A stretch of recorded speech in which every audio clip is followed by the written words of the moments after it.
Mr. Clerk, can you hear me? Yes, sir.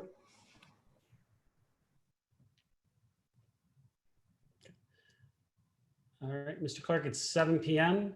I will call this general committee meeting to order. Council, can I get a motion to approve the agenda with the added items and the one withdrawal of the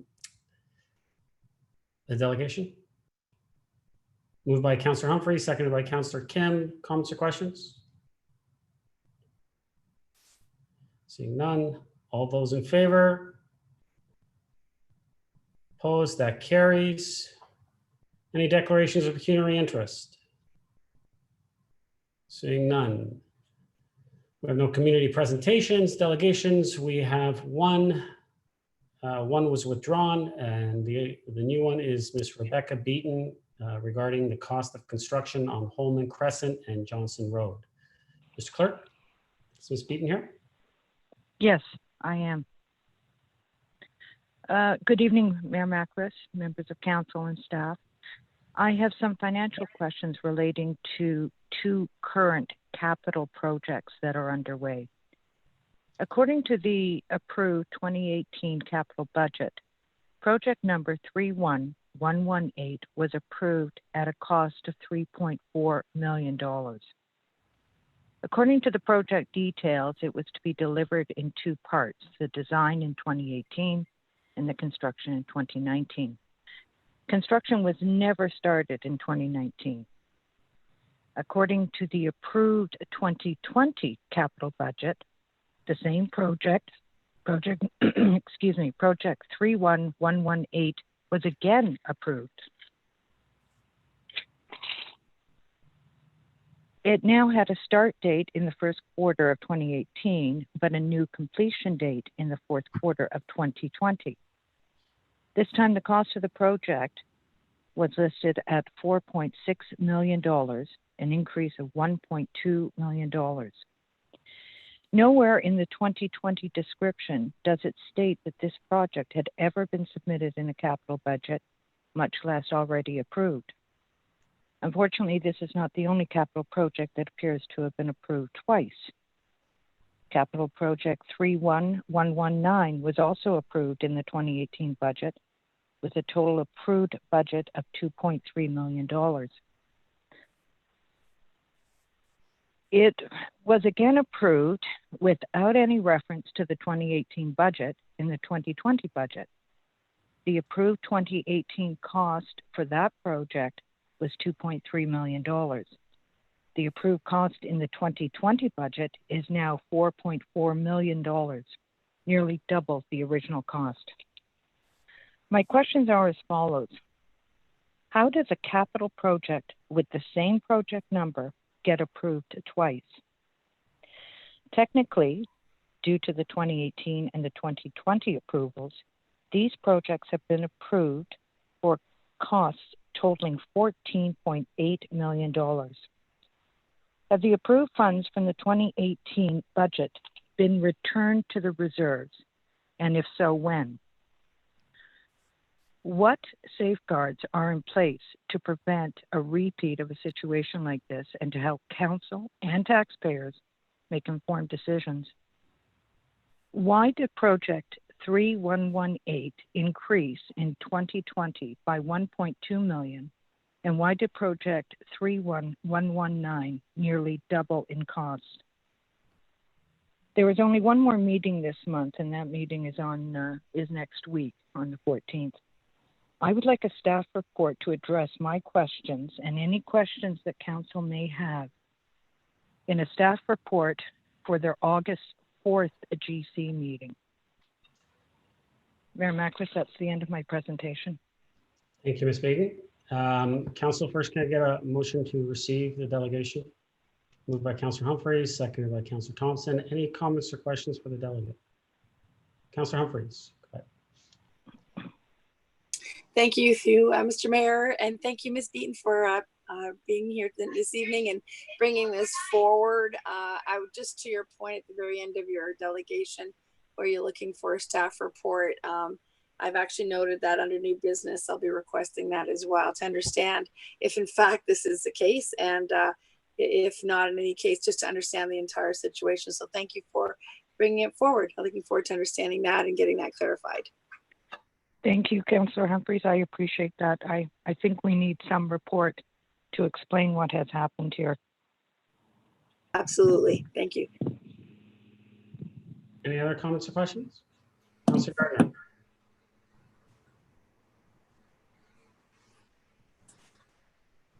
Thank you for coming, Ms. Beaton. Just to make sure I understand what you're saying, there were two capital projects presented to council on two different occasions, one in 2017 and one in 2019. They were the same projects? I would presume that, yes, they probably would have been presented to council on the end of 2017 for the 2018 approval of that capital budget. And yes, again, late 2019 for the 2020 budget. But yes, we have two identical projects, including the project number, being approved twice. I haven't seen the sheets. So when we got the presentation for this budget number 3118, when we got it the second time, was there any indication that this had already been presented to us? No. Oh.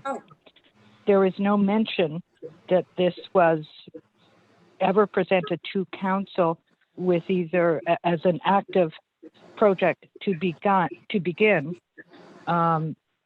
No, there's nothing to suggest it was ever presented to council, either approved or declined. So it was just represented at a higher monetary amount? Correct, with a different amount of funds to be approved. I don't know what to say. Thank you for coming forward. Thank you. Councillor Gittleland.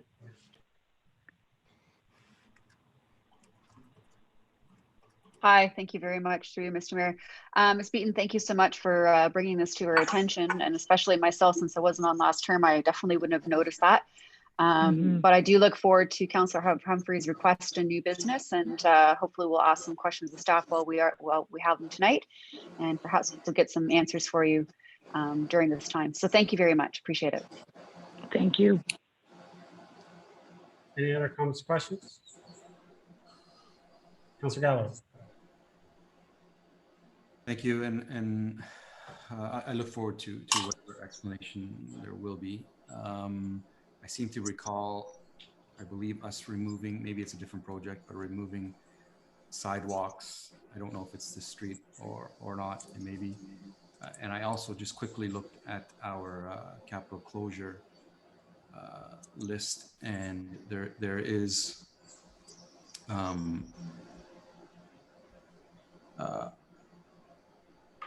project 31118 and 3119, but for different amounts, 276,000 and 217,000, and to be completed Q4 2022. So I guess there's value in getting some more information on the details of this.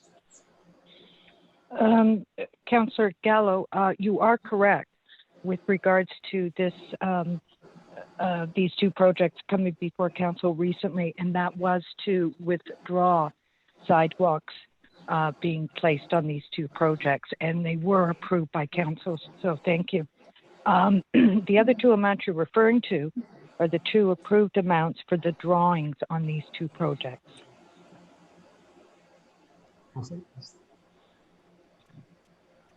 Okay, thank you, and thanks for bringing it to our attention. I look forward to a staff report. Thank you. Any other comments or questions, council? Thank you, Ms. Beaton, for joining us. Thank you. And I hope, I look forward to seeing the report. And in the meantime, everyone stay cool. Definitely enjoy it. Enjoy your evening and stay safe. Yes, you too. Thank you. Thank you. Council, I'll call the vote. All those in favor? Opposed? That carries. All right, we will move to consent agenda. We have nothing on the consent agenda. Advisory committee meeting minutes. Someone like to approve? Councillor Humphries, seconded by Councillor Gardner. Comments or questions? Councillor Gardner? Mic's on mute, Councillor. The Accessibility Advisory Committee was asked to comment on a number of construction projects that are going on. And I noticed in one, and I haven't seen it before, that there was a request to have a chair installed. I guess that would go up a stairway. And the other one was phones, emergency phones. I haven't seen that before. Could Councillor Gilland comment on that? Councillor Gilland? Councillor Gardner, unfortunately, I was at my daughter's graduation that day, but I did read through the minutes, and I intended on speaking with the committee personally on a few questions on the report as well. So I'll have to get back to you on that. Thank you, perhaps for next week. Thank you. All those in favor of approving the advisory committee meeting minutes? Opposed? That carries. Items requiring discussion. R1. Aquatics feasibility study. Council, actually, before we begin, if I could get, if we could waive procedure to allow for the two presentations that we're going to have for R1 and R2. I've been notified that they're going to need longer than the what our procedural bylaw allows, the 10 minutes. They need 20 minutes each. So if someone would like to move to waive that, Councillor Humphries, Councillor Gardner, I need 2/3 to waive procedure to allow for 20 minutes for those two presentations. All those in favor? Opposed? That carries. All right, so we will move to aquatic feasibility study. We have a presentation to be provided by the president of the Isaiah Sports Group. Mr. Clark?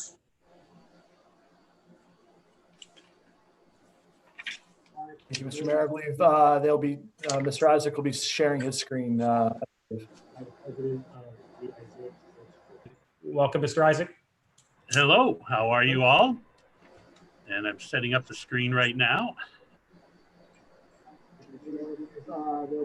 Mr. Isaac will be sharing his screen. Okay. And I've just brought it up to share. Hello, hopefully. How are you all? And I'm setting up the screen right now. We're getting some feedback on you, Mr. Isaac, I think. Yes, so let me get in and get out of the, yes, let me get out of the Zoom call. That's what I need to close, it looks like. Yeah, so let me get in and get out. Okay.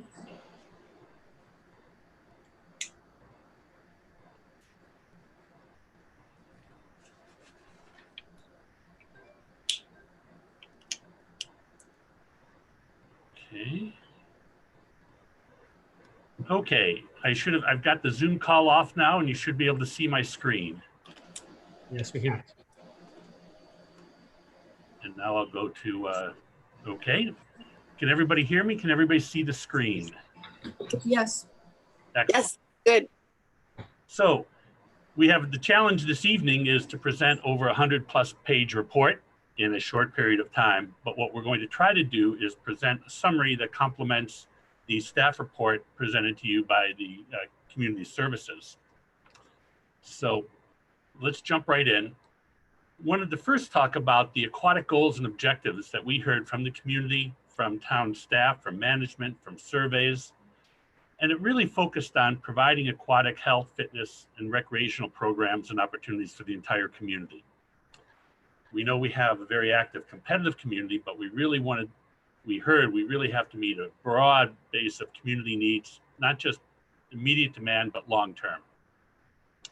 Also, in doing this, a lot of focus on developing business models that were more sustainable, reducing net operating costs and increasing and improving the cost recovery, not only of a new aquatic facility, but the existing aquatic facilities also.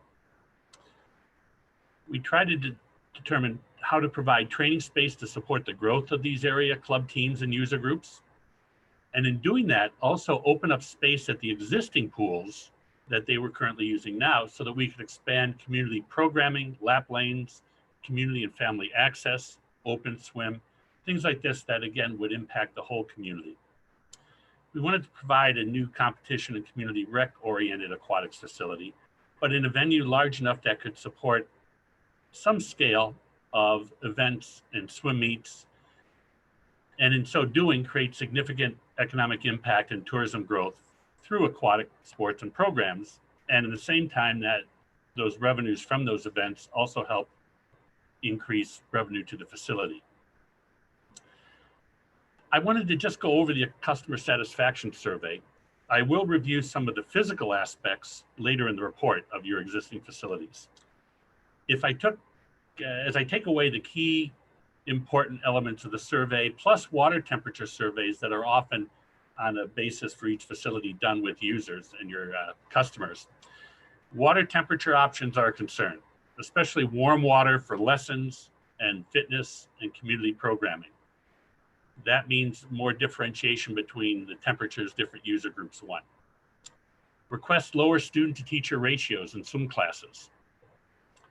Need for more lap lanes at all times during the day. Right now, user groups take up so much space that we don't have lap lanes through much of the day, particularly during prime time that people are looking for them. A wider range of aquatic fitness classes, programs, intensities, levels of effort, and schedule. More classes after work, more classes that appeal to more than just the senior community or those that can take classes during the daytime hours. Need for more open and recreational swim times and more consistency of instructors for both lessons and fitness. The facilities we'll talk about later, but really jumped out at me concern about pool cleanliness, especially the locker rooms, and routine maintenance. We wanted to make sure that we really took a look at the whole scope of programming. You can see every element of programming is listed there, and we've tried to address all those aspects of it. What you'll see in the photos are a lot of things that aren't currently happening in Aurora. There's what I call recreational fitness, and what this recreational, rectangular recreation, those are the kind of things you can do in a 50-meter pool or a 25-meter rectangular pool that have great recreational capabilities. You see a climbing wall, zip lines, things like this. Because right now there's a misconception that when you talk recreation or leisure, it is mutually exclusive with a competitive or recreational type pool. User groups. We try to address a lot of the user groups, particularly that have always worked well with the community. That'd be the Aurora Ducks, the Master Ducks, York Artistic Swimming, formerly Synchronized Swimming, the Special Ducks. And with each of these groups, engagement to determine their needs, and you can see a summary of some of their needs. Review the facility design and features they need, develop team training and schedule needs, develop rental commitments. So not just understand their wish list, but with the different options of expanded pool facilities, what would they commit to, both in terms of time, lane space, and rental revenue. And then are there opportunities for outside groups as we expand from a 25-meter to a 50-meter training facility or an event facility? What other organizations could come and use space that would not be used by your existing user groups or not be used by community programming? We were asked to really take a look in a deep dive into event opportunities. What kind of events would be possible at a facility in Aurora? Swimming, master swimming, artistic swimming, water polo, Special Olympics, Paralympics, training camps, clinics, regional training center. what kind of sport tourism could be generated through this, the economic impact. Particularly relevant now as we see hotels being built in Aurora and some future expansion plans. The level, Ontario Provincial Championships, invitational and championship events, small regional championships in the central region of Ontario, small to mid-size, even national meets. And then how to position a new aquatic center in the overall scope of what's currently available in the GTA. So I'm going to jump right into design options. And let me mention that part of our partners in this project were MJMA Architects, which you should all be familiar with because they did several studies for the town, including the 2018 study of a gym expansion to SARC, and Water Technology, which is a leading water aquatic design and engineering firm that has done many projects in Ontario, including most recently the Windsor Aquatic Center. So several site options, really two. One is if these facilities were located, a new pool was located at the SARC as part of an expansion attached to the current aquatic pools there. Or a new aquatic center in conjunction with the new Aurora Sport and Rec Complex. No site really in mind for that. We didn't take a look at that, but just how would this look as a new standalone as part of a third community center or recreation center? One thing about a new aquatic center at a new rec center, it wouldn't be just a single pool addition, but there would be that warm water program pool and a therapy pool. So you have the same kind of multiple options, multiple temperatures and depths that you currently have at SARC.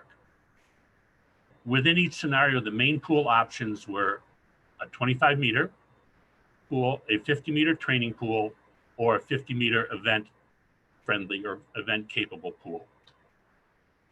So a 25-meter pool, we looked at by 25 meters square, 10 lanes, deep water, but no diving. You've got that already at the SARC in that 25-meter pool.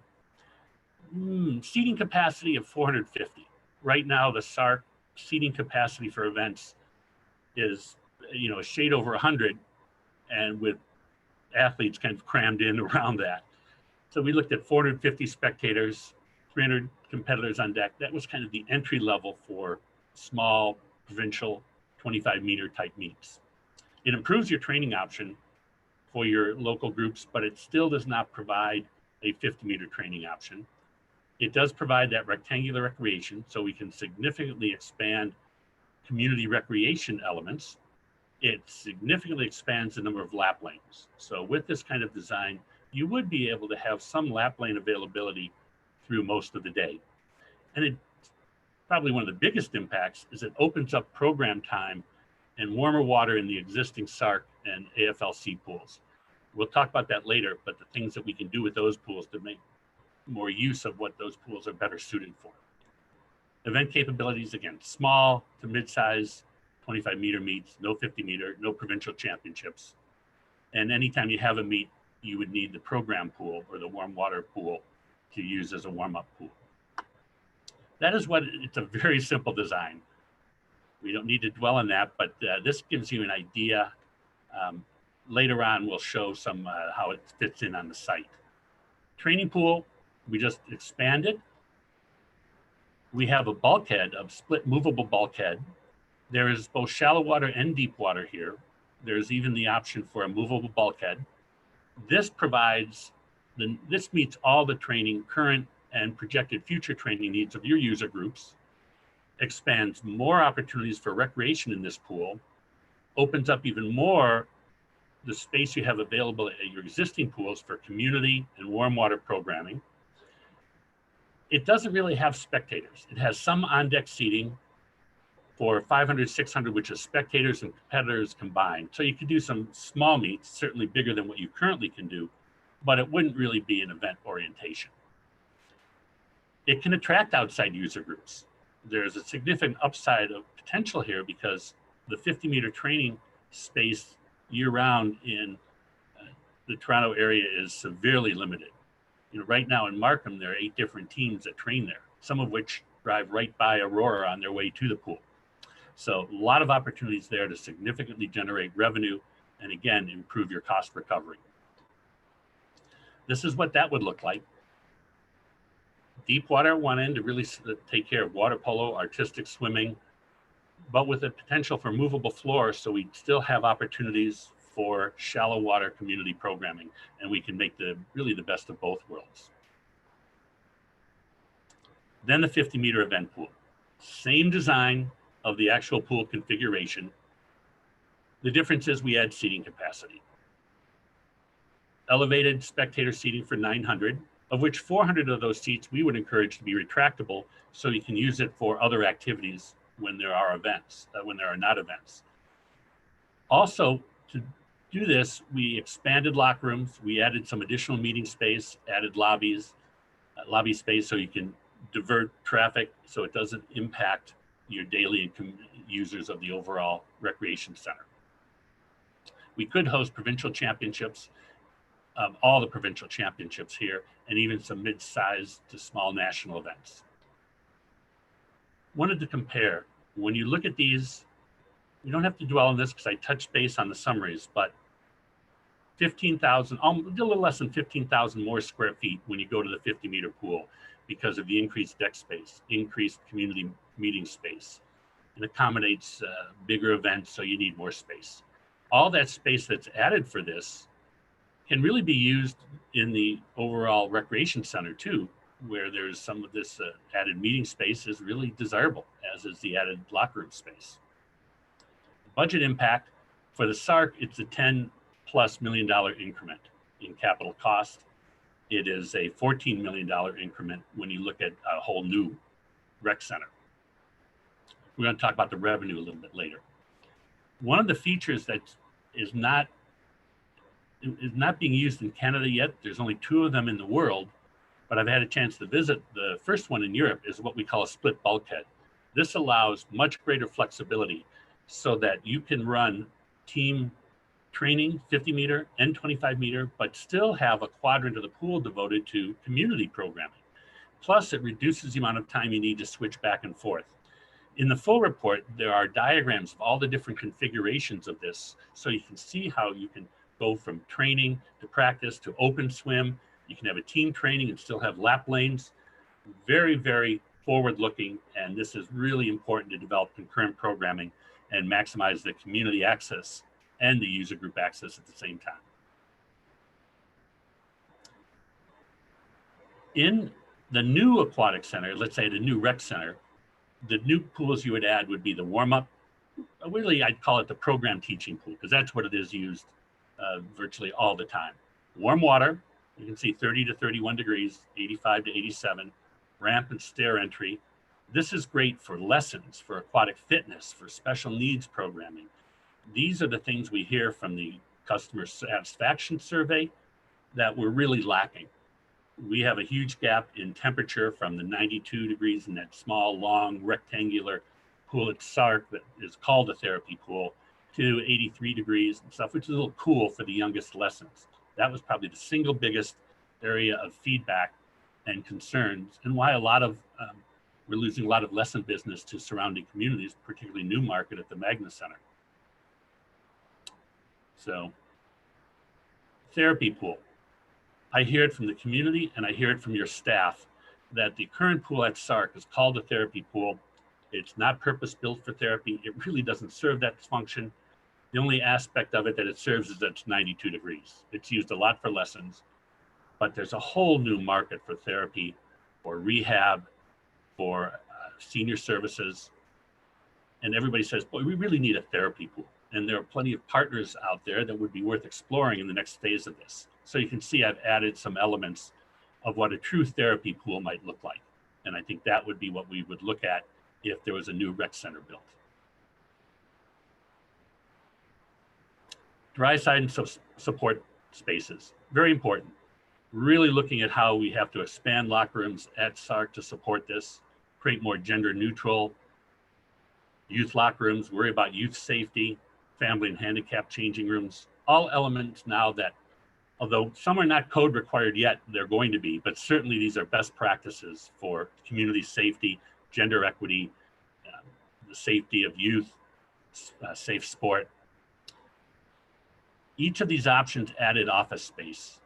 It included office space, included functional meeting rooms, what we call a wet one on the deck for scuba classes, lifeguard classes, hospitality for events, parties, birthday parties, but also a dry classroom for meetings and functions, and all the facilities that support that.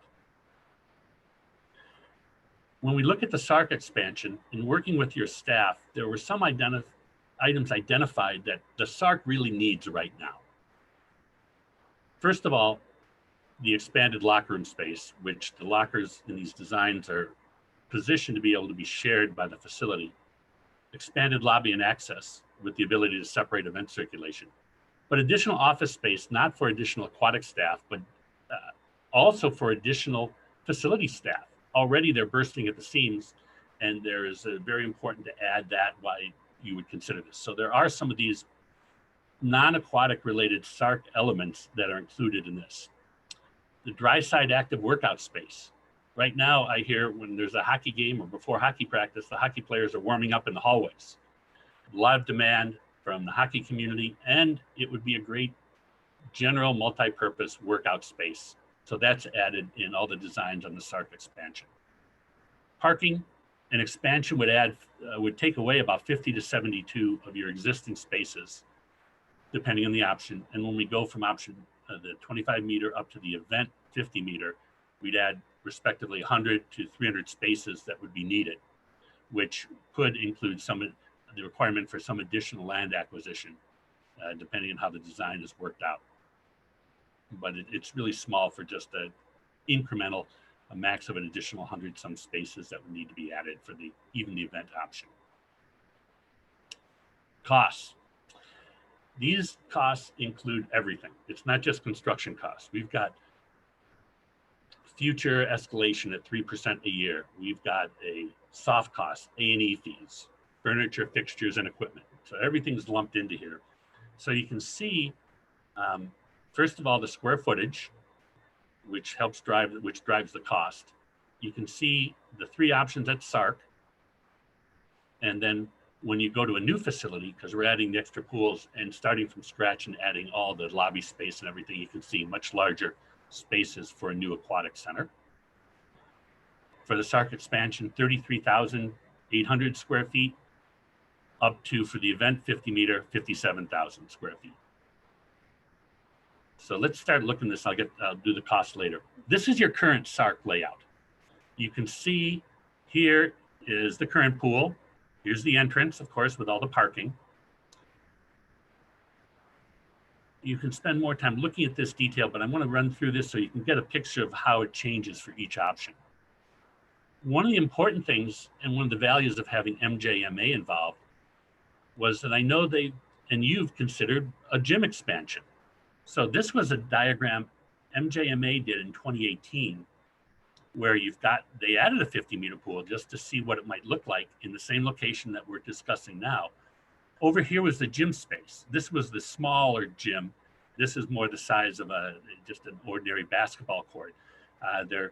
They also designed a bigger gym in their models. So that gives you an idea that doing an aquatic center in addition to SARC of a pool does not rule out the chance to add a gym to the project in the future. Again, parking would be the challenge again there. So 25 meter, this is what it would look like.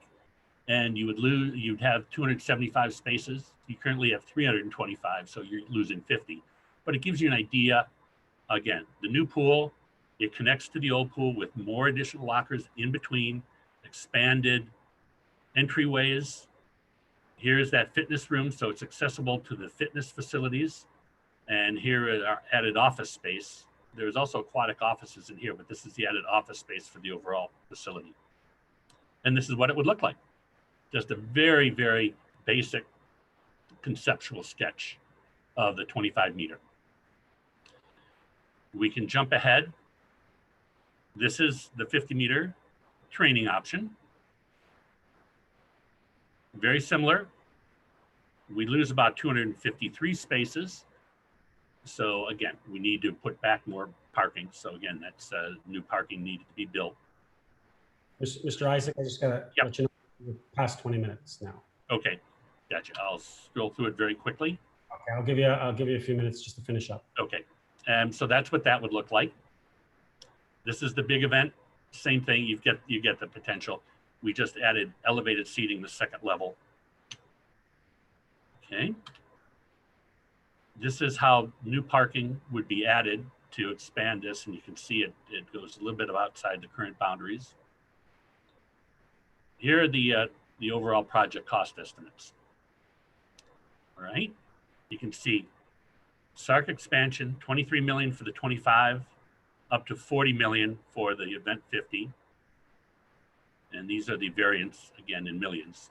Here's what a new facility is, a standalone part of a rec center. Now, these are assuming it's a totally standalone rec center only.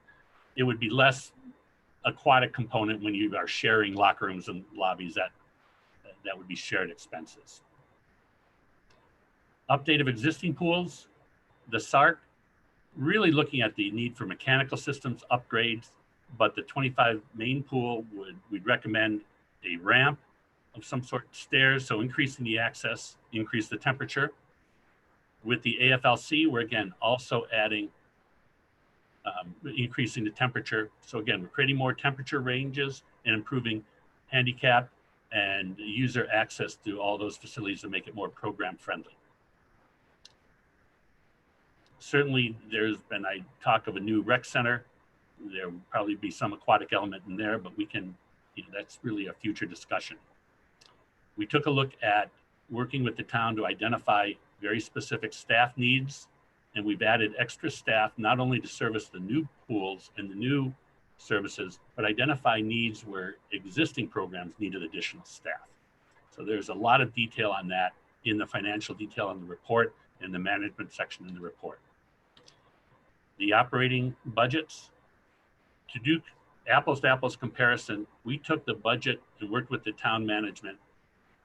Your aquatic budgets are in 3 categories, 3 cost centers: operations, aquatics, and reception/administration.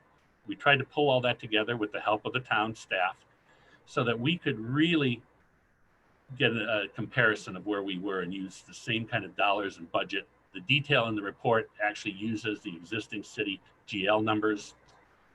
We had very few soft dollars, kind of kept to the advertising and marketing about the same. So here's the bottom line of a SARC expansion. Currently, all elements combined, you're at about 1.2 million in an operating deficit of 48% cost recovery. Just taking the new pools alone, the 25-meter option would by itself be 326 additional net operating. And you can see the 50 meters both have a higher cost recovery because of the added revenue from event and training, etc. We also looked at lumping this all together into SARC, and you could see it raises, these new facilities raise the overall combined aquatic cost recovery for the overall facility. We also developed 20-year accrual targets of what we thought you should begin to accrue to make sure you're covered for future capital replacement and renovation. Standalone, the 25-meter option, not a whole lot different than what the current SARC is. However, this is a little high. This could be higher because you're not having the shared expenses and cost efficiencies of being part of an overall rec center. But again, you can see, again, the 50 meters gives you a better cost recovery.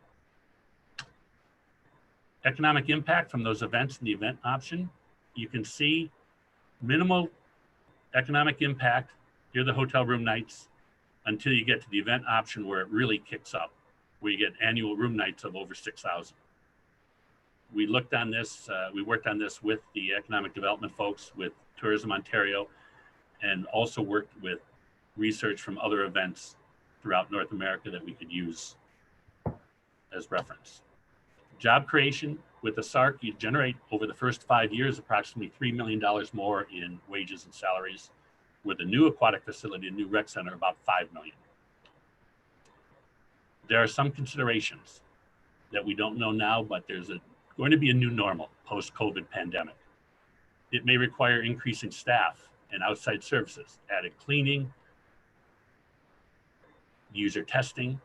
It may require additional staff training. Operations, we may need to increase the percentage of outside air brought in, the turnover of the air in the facility. So at some point when we know more about this, we'll be able to develop a more accurate operating cost contingency. Again, it may be code required, it may just be best practices. Same thing with design.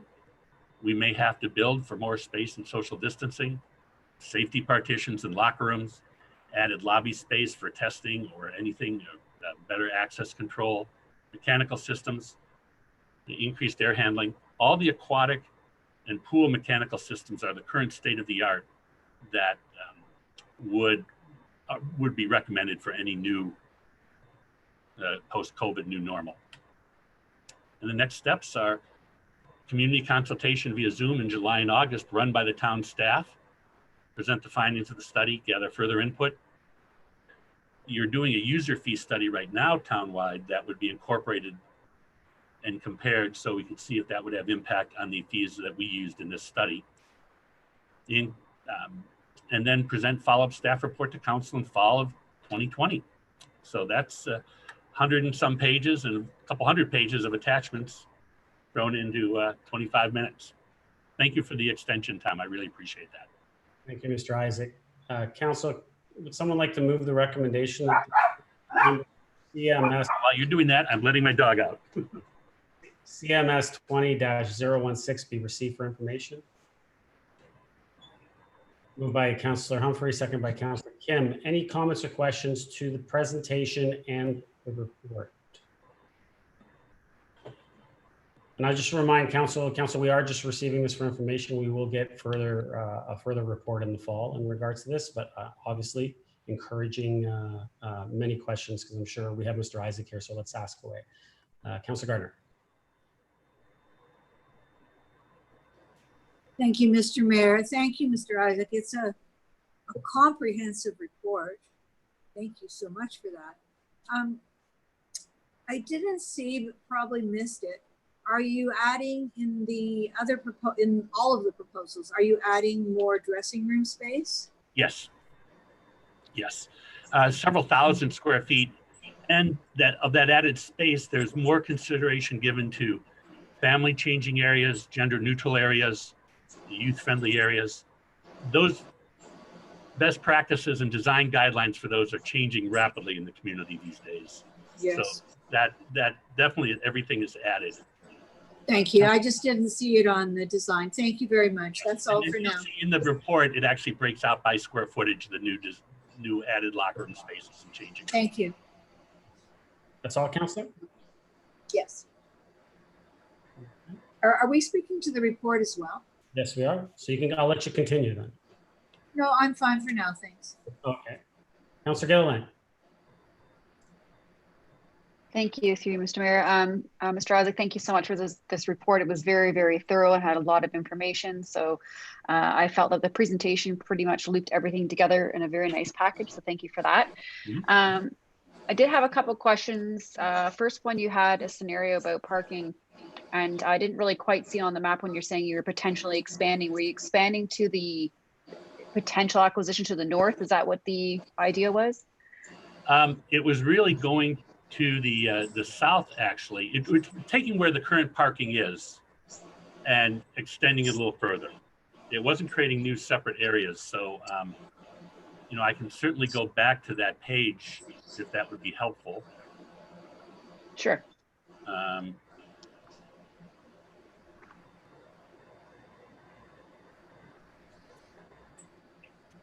Okay, here it is. And now, of course, I've got to move you guys over a little bit because I can't see it. So you can see, here's the entrance, here's current parking. And all this is some of the added on for the event version. And can you share the screen? Sorry. Oh, it shows I am sharing the screen. Oh. Oh, we're not sharing it yet. Do it again. Okay. Okay, there it goes back. Yep. Oh, here we are. Yeah. So it's really taking, normally right now there's parking here. So we'd lose parking here and then you'd expand this way, which is kind of north-south. so you can get a better picture. Think of where the current parking is. It's just a lot of this is existing parking right now, and this is where. Gotcha. Okay. I know, I appreciate that because we went through that slide really quickly. So I just Yes. wanted to have a little bit of a visual on that. The other question I had was you had an example of the economic impact with the tourism, and I did see your numbers that you presented. And I was wondering if there was any more detail you could provide on your collaboration that you had gotten those numbers from. You mentioned Tourism Ontario and the Economic Development Board and other. And I was just wondering if you can kind of touch on that. Glad to. It certainly does put a lot of weight on whether or not this is something that's for Aurora or not. And it would just kind of help me understand kind of where these numbers are coming from. And also just the 900 people. It's a lot of people. So Yep. What does that mean for event space? Okay. So I'll start with the first question. We developed the event model in conjunction with the user groups that would host these events, your existing Aurora Ducks, Master Ducks, your existing users, but also with the regional teams that would want to host events here. The big team from Newmarket hosts events at Markham. They would love to host something closer. We worked with SUM Ontario to go over their annual calendar. They're the sanctioning event, so we would have to confirm with them. And we worked with them that they validated this. They validated the number of competitors. We calculated how many would need hotel rooms. We did this, and then we also did this with Ontario Artistic Swimming. Masters, we worked on working with, again, Swimming Canada on a national level in terms of their Masters division, as well as some of the small meets that could be held there. So the report has a very detailed attachment of days and dates and number of competitors. So, and it was all vetted by the sport governing bodies, which really is helpful because a lot of these economic surveys, they analyze what a facility could host, not what it's likely to host. We want to be realistic. We didn't factor in events that we would have to bid for every 3 years. These are events that would be held on an annual regular basis. So we're very happy with the support we got from the sport governing bodies in helping to do this. One point I want to make, the values, again, came from Ontario Tourism. We've taken a look. Swimming Canada doesn't have a lot of detail on this, but we have a lot of detail ourselves from research we've done in North America. If this is at the SARC, you're 3/4 of a kilometer and max of 2 with the hotels being built, the hospitality, the restaurants, and things that are on the books. If you look at another site somewhere within the town, for this being part of a new rec center, you might not capture the max for your Aurora hospitality industry.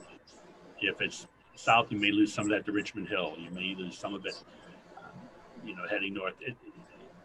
Probably it's losing it south that would be the factor. So the SARC is ideal location if you want to maximize the economic impact for the businesses within Aurora. The location really wouldn't change the overall impact, just the share that Aurora would capture. Great. Thank you so much. I really appreciate the response. That's all for now. Councillor Kim. Thank you, Mr. Mayor. Thank you, Mr. Isaac, for presenting. Your numbers in your presentation in general, provide a very compelling case to build a competitive swimming pool. And my question to you is, can you give us an example where a community built a competitive swimming pool in the last 5-6 years, and give us an illustration of it before and after in terms of how it's impacted the community? Has the project gone as anticipated, and the economic benefits and all the trickle-down effects? Can you just give us a real-world example that you can share? Isaac? Probably the best example of a community-based multi-purpose facility that was built is the Windsor Aquatics Center. They've hosted a great number of events. They've built it with the ability to be community friendly. their financial operating budgets have looked good, except that they overbuilt the water park component of it. I think they overestimated that, which isn't really a factor in this model because we're focusing on the rectangular recreation and the community programming. So that is one that's had significant economic impact in Windsor. And early in the study, I spoke with the aquatic director there, but that's probably 6 months ago. And they were very positive, but I don't have specifics, but I can get that. But they mentioned that this is something that's been a very great asset for the city. We have some other good examples in the US, and we're looking at the impact. We haven't been able to get good economic impact from Markham, but the financial operating budgets there have really been strong compared to facilities that don't have the 50-meter component where they're generating that kind of significant revenue from training. That's the thing, and that's why the 25-meter is not a whole lot different than your existing one. It does open up more space. The added space that we can open up in the current facilities will also be able to really significantly increase your current community program, your access, probably your membership. And I don't think that is adequately reflected in this report because it's tough to quantify that. If we can open up and get teams out of the few teams that rent at the leisure center, raise that temperature, we're going to see their program revenue go up significantly there. But it's difficult to quantify that. So it really wasn't really taken into account. So there is some upsides. I wish I could give you the actual numbers. We're working on that in conjunction with Swimming Canada right now because they realize they need to develop some of that economic impact analysis also. We're getting some of that from Sport Tourism Canada and working on that right now with Swimming Canada to hopefully give you some more information on a comparative basis. Yeah, thank you, Mr. Isaac, and thank you for responding to my email questions earlier. Sorry, it was pretty late by the time I got to it last night. Yeah, no, not at all. And you really opened my eyes in terms of when I thought that when the industry standard is one pool for 30 to 35,000, and I thought, well, we do have 2 pools, so it should be sufficient. But you really clarified how outdated the industry standard is, and we have to consider other criteria such as, we can't think of a swimming pool as a static piece of equipment or asset, but, you talked about in your report about different temperatures, different users, the depth of the pool, and, tertiary equipment like heating and HVAC. When you account for all those variables, it does seem like we have insufficient capacity or swimming pool capacity for all our users, and certainly the family leisure complex. That pool certainly seems outdated, and I thought it was just it's one pool, and it's great, but with all the users that you mentioned, certainly we could use a third facility. Those type per capita analyses are generated by non-specialists, and it's, as I said, it's a 50,000-foot view of this. And I think that was one of the things when we first started talking to the town about doing a study. That was one of the things the town staff and management really wanted, to be able to drill down to that level. And I think it's I think helped. Yes, great. Thank you very much. Councillor Gallo. Thank you. And on a very thorough report and lots and lots of detail. I will admit I did not read every word, 175 pages. I would be surprised if you had. Yeah, I will at some point because this is just. Yep. Great. But in terms of a high level, just quick analysis of what I saw, basically what I expected to get from this was, and you mentioned it in the report, is, to me, a needs analysis. And, while it refers to a feasibility study, I guess if you throw enough money to something, anything is feasible. But to Councillor Kim's point, and maybe I have to do some more digging, and maybe we can have a conversation, but there was a lot of information on if we were to have this, what we could accomplish. But the area starts on page 31, Aquatic Center Needs, Goals, and Opportunities. You know, in maybe 3 or 4 pages, you speak to very high level shortcomings that our current facilities need. And I just, to me at least today, and I'll do some more digging and understanding, I don't feel overly confident that we need this facility. And perhaps, you know, I need some more information in order to make me feel confident. I'm happy to hear that staff requested, you know, to dig deep to answer that question. In fact, I think it was, for me, the highlight of the report. And I will refer to it because I thought it was great. On page,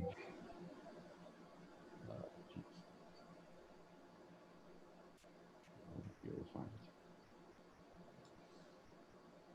But it's basically staff asking to substantiate your claims that we need a new aquatics facility. And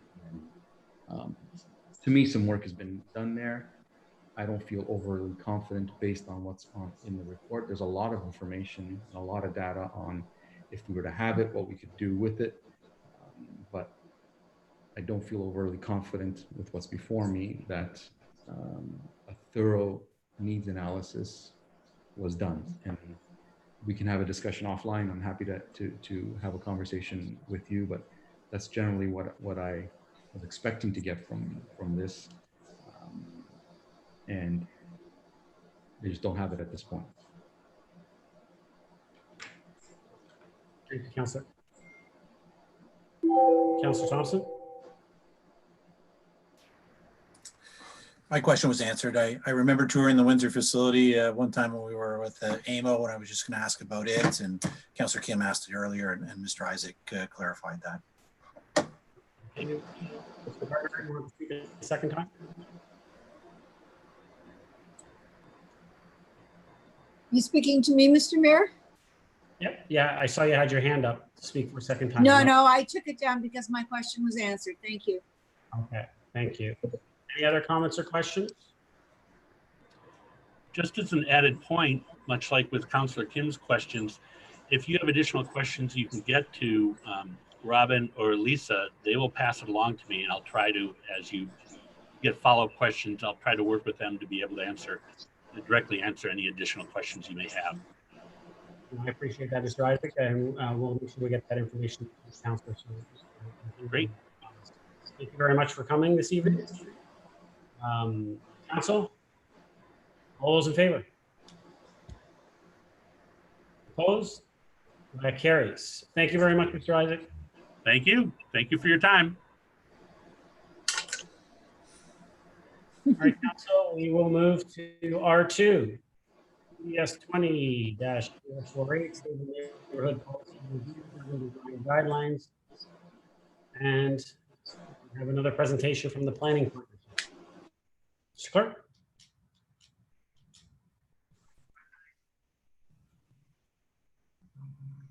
Excuse me, similar to the last presentation, we'll ask the delegate, or the presenter to share their screen.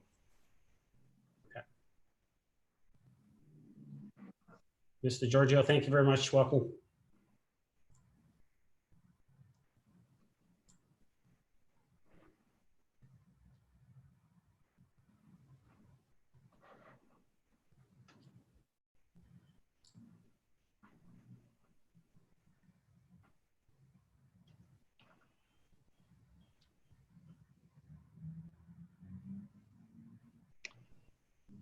It says you're sharing your screen, but it's still blank, just to let you know. Okay. Your screen sharing is paused. It says to me, my message. Is that something on your end or my end? Mr. Clerk?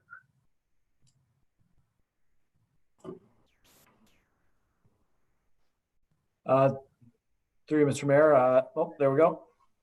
There we go. All good? I am going to put it on full screen mode. Can everyone see this? Yes. Hello, Floor is yours. am I good to go? Sure.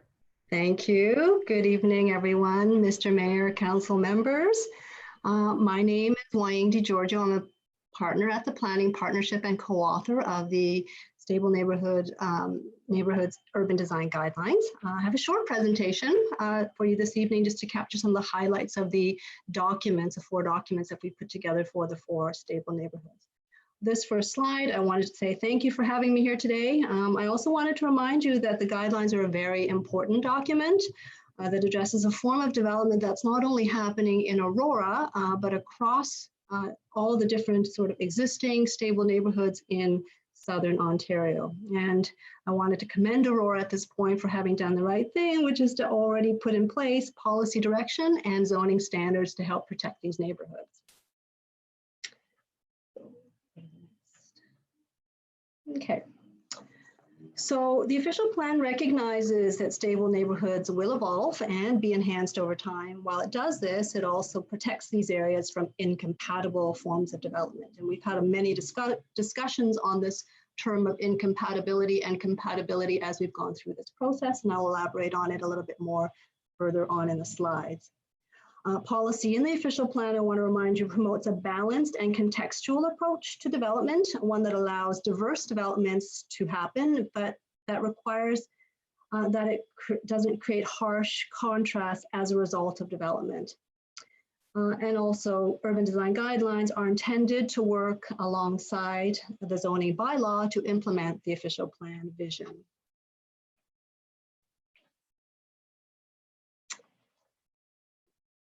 I'd like to note too that the development of the urban design guidelines results from council direction and are based on community and resident input that was received throughout the Stable Neighborhoods policy review process.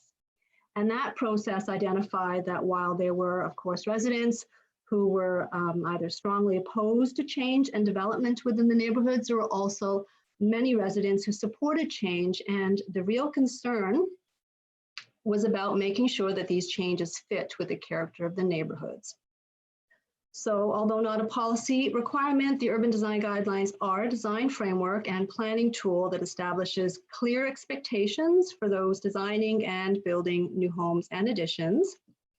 The urban design guidelines, as I said, worked alongside the zoning standards to provide more guidance on addressing the placement, scale, and design of new buildings and additions relative to their surroundings based on a contextual approach.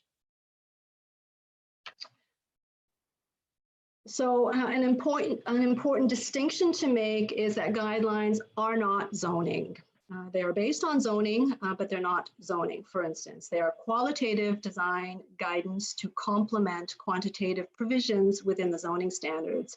As such, they are inherently flexible. For instance, while zoning deals with specific setbacks and building envelopes within a site to shape height, massing, and lot coverage, the guidelines speak to character and context within a much larger area. So the slide that you see in front of you, the zoning bylaw diagram, is very contained to the lot itself, and it talks about all the quantitative information that the zoning deals with.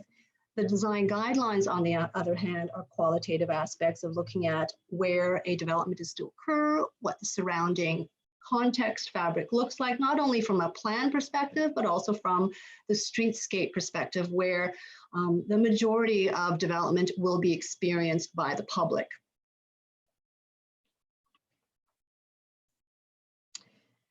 In understanding compatibility to existing context, we first have to understand what is the context that we're dealing with. And a big part of that is this establishment and identification of a distinct character. The guidelines start with, for all 4 neighborhoods, an analysis of what is that character for all 4 neighborhoods that we're dealing with. And it breaks it down into things like the pattern of lots, the pattern of streets, what are the predominant built form that we find in the neighborhoods, what are the complementary landscape elements that go together to combine and make this complete whole comprehensive picture.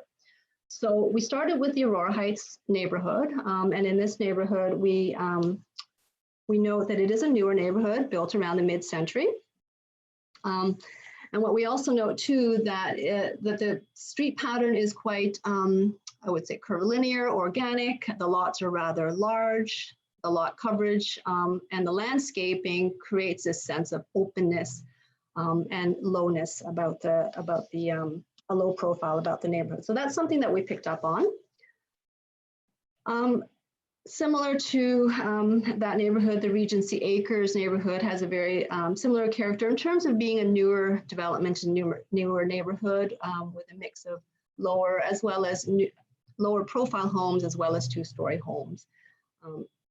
In this instance, we also find that we have wider streets, larger lots, and then we have generous landscaping, front lawns, and trees and such that depict and create the sense of an open, lower neighborhood. With the Temperance Street neighborhood, this is an older neighborhood, we've noted. It's a smaller one in scale in terms of the first two that you saw. It's located in the Kennedy Street West area, and it's directly connected to the Yonge Street Commercial Corridor, which does have an effect on the sense of it within the public domain and how it's experienced. It encompasses the southern end of Temperance Street and acts as a transition along the westernmost edge of the modified grid street network along Yonge Street. It's characterized by actually a very eclectic mix of building forms and architectural styles, and that's something of note. Smaller setbacks, tighter streets, and then predominantly 1.5 to 2.5 story houses together with prominent porches, mature trees, and generous landscaping. I think the most noteworthy thing here, different from the two earlier neighborhoods, that it does have quite a few older historic houses that make up the neighborhood, and quite a few of them are listed on the heritage roster. The Town Park neighborhood, as part of the historic core of the community, is one of the oldest neighborhoods in Aurora, and an important one at that. Its character, similar to Temperance Street, is characterized by a concentration of older homes, but again, an eclectic mix of homes on relatively large lots, a variety of architectural style, prominent elements within the built forms, such as porches, porticos, stoops, and then we also find that this community in particular has significant mature tree-lined streets and rich landscaping within the private realm. Many of the homes in this area as well are on the designated and listed heritage properties list for the town. So that kind of sums up in a nutshell, just for this presentation, the characterization exercise that we went through for the 4 neighborhoods. And then by doing so, we start to break down what is it about these neighborhoods that is important, and what is it important to maintain that character. So we start with the pattern of lots, and on this slide, you'll see what I've done is juxtaposed, for instance, Regency Acres neighborhood alongside Town Park, and you'll see very clearly the very stark contrast between the curvilinear wide streets compared to, for instance, the smaller, tighter grid of streets in the Town Park neighborhood. So these are distinctive characteristics that need to be maintained in order to protect the character of these neighborhoods. The guidelines also look at the character of the neighborhoods from a street perspective. And as I mentioned earlier, when we travel and move through neighborhoods, and our sense of these places are really from the perspective of, for instance, in a car, as a pedestrian, as a cyclist, we move through the public realm, and that's how we experience it. Within the guidelines, we're indicating that that streetscape is one of the most important aspects of character defining element within each one of these neighborhoods. The graphic is showing you that it's important to maintain the rhythm, the height, the massing along the street, and also to maintain the rhythm of the driveways, location of entrances, and the actual streetscape, not only within the public realm, but within that area of private front lawn that creates that transition between public and private. So all of those things together combine to create that sense of a holistic character within the public realm and as experienced by the public. Within the guidelines as well, as I mentioned, landscaping guidelines that really talk about what the character of the street is today. Are there mature trees? Is there rich private lot landscaping. We'd want to maintain and promote that continuance along the street as well. In terms of forms, styles, and materials, this is a really tricky one. We did a sort of extensive survey throughout 4 neighborhoods. We found that despite, there's a tendency to think that neighborhoods are homogeneous, that they have a certain style of predominant architecture. We found that there wasn't predominant styles. We found that in fact there were quite a wide diversity of different built forms throughout all of the neighborhoods. And one of the challenges that we had in undertaking this exercise was trying to extract what those key distinguishing, discerning elements of each one of these neighborhoods were. A little easier, for instance, in the older neighborhoods, Town Park and Temperance, a little bit more challenging in the newer mid-century neighborhoods where the architectural style doesn't lend a lot of detail, for instance. In any case, one of the other challenges also was to establish guidelines that would encourage designs by builders and homeowners and architects to create designs that would fit in. So the guidelines are not prescriptive. They're not meant to be controlling guidelines. They're meant to encourage designs and work alongside the zoning, as I mentioned. So how do we extract the key elements of what makes a streetscape and the street relative to new forms, new built form within an existing context? This diagram is indicating, so whatever style of architecture there is a consistency and there is a unity along the streetscape in terms of height, massing, and those vertical and horizontal elements that actually make up the streetscape. And so this is suggesting that when a new design comes along, it should really refer to the built form adjacent to it.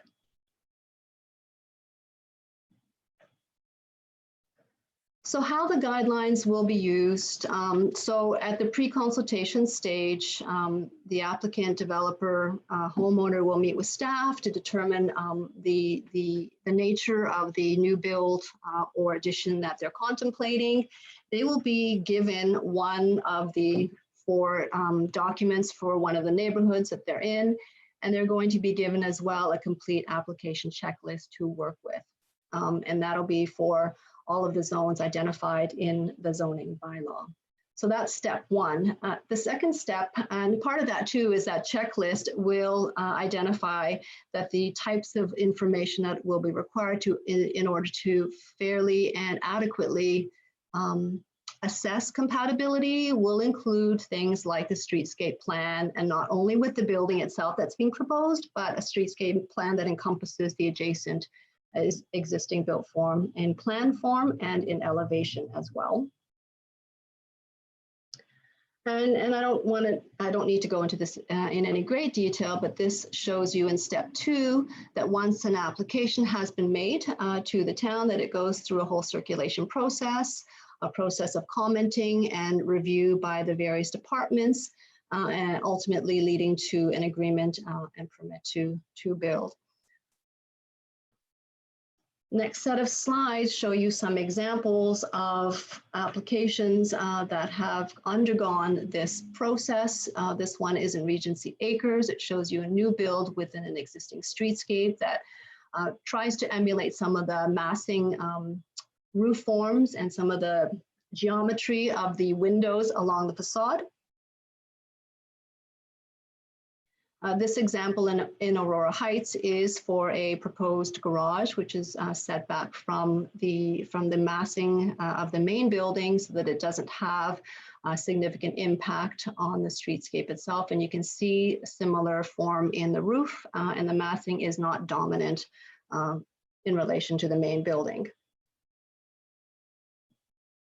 This example that's found in the Temperance Street neighborhood is for an addition at the back of the house on the flankage part of the lot. And you can see in the picture on the top left that it does speak to the existing form of the main building, that it blends in well, it isn't overpowering, and it has incorporated many of the similar details that you find on the main building mass. This last example is for actually two properties in the Town Park neighborhood. One is currently under construction, the other one's almost completed. You can see that some of the horizontal and vertical elements are taking their cues from the adjacent built forms and trying to respect some of the continuity along the street in terms of height, massing, and articulation of facade.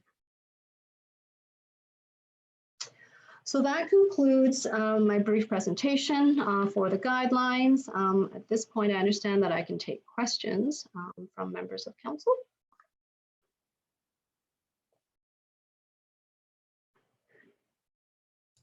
Thank you, Mr. Giorgio. First, I'm going to ask council if someone would like to move the recommendation that report number PDS 20-048 be received and the urban design guidelines for stable neighborhoods as attached to this report be endorsed in principle.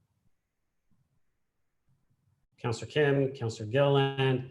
So comments and questions to the presentation and to the report. Councillor Gallo. Thank you. I don't have any questions. I just wanted to make a suggestion. Perhaps when everyone is finished, I'll ask for support. Considering this will come to GC today and council meeting is next week, and considering that rightfully so, there's no obligation to go to the public. I think there's some merit in, unless staff can tell me otherwise, that there's an urgency to push this until the next cycle, which would be August 11th council meeting, and perhaps put it on the GC on August 4th, just to give the public in these neighborhoods a chance to digest this. I would even go further and perhaps even send out a letter to all of them, just letting them know that this is on the agenda, and perhaps a link to the report. And we may not get anyone, but I think this is one of those things that there's enough change here, or potential change to anyone redeveloping, that it should be before them. And if staff have already done that, or there's something that I've missed, that we feel confident that the residents in these neighborhoods are aware we're making these decisions, then I'm okay with moving forward, approving it tomorrow night. But those are my thoughts. Thank you. Councillor Humphries. Thank you, Mr. Mayor, and I just want to say thank you very much for the report this evening. You know, there's lots of good information, and the intent of it is exactly what we were aiming to accomplish, to do our best to keep the integrity of each of these very special, stable neighborhoods consistent. What I would, Councillor Gallo sort of was stating what I was hoping that I understand some of the ratepayers, you know, didn't receive this, and it's certainly not part of the process for sure. But I would love for them to get a copy and ask for their feedback if possible as well. I think they'll hopefully be pleased with what's in the document, but if we could do that, I'm in support. Thanks. Thank you. Councillor Kim. Thank you, Mr. Mayor. For you to Mrs. DiGiorgio, thank you for your presentation. And my question to you is, have you had a chance to go through the Regency Acres neighborhood? And I know that over the last 2, 3, 4 years, residents have complained about 2, 3, 4 quote unquote monster homes that have been built. Have you had a chance to review those homes, and are those homes in alignment to the design policy that you've just presented to us, or are they essentially offline? Mr. Giorgio. Thank you. So I'm going to try to answer that question. So one of your questions, yes, I have had a chance to go through and do a review of that neighborhood as well as the others. One of the things that I feel like I need to clarify is that the zoning bylaw that was adopted, I think it was last spring, deals with the height and massing of buildings and how it sits on the lot, where it sits on the lot, and lot coverage. And so that really takes care of the question of I'm going to use the word monster home because people use it quite a bit when they're in these neighborhoods. So that kind of takes care of how much house you can put on a lot.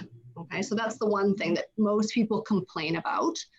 The guidelines are not intended to control the size. It doesn't have the ability to control the size of the lot per se. So what it does do instead is it tries to encourage designs that are compatible. And by this, I mean, you're not going to change the height of a building that someone wants to build. I mean, we're not taking rights away from people on their lots to build what they would like, but we are very strongly with this document, which is not a policy document by any means, we're very strongly encouraging them to be considerate of the community overall. And so we've given them now the tools to identify, or their consultants and architects and so forth and builders, to really take a hard look at what it is that the building is doing within a broader context. And that is really what this document is aiming to do. So I'm not sure that it can control like mini mansions, for instance, and massing, but it can start to talk about materials and windows and those,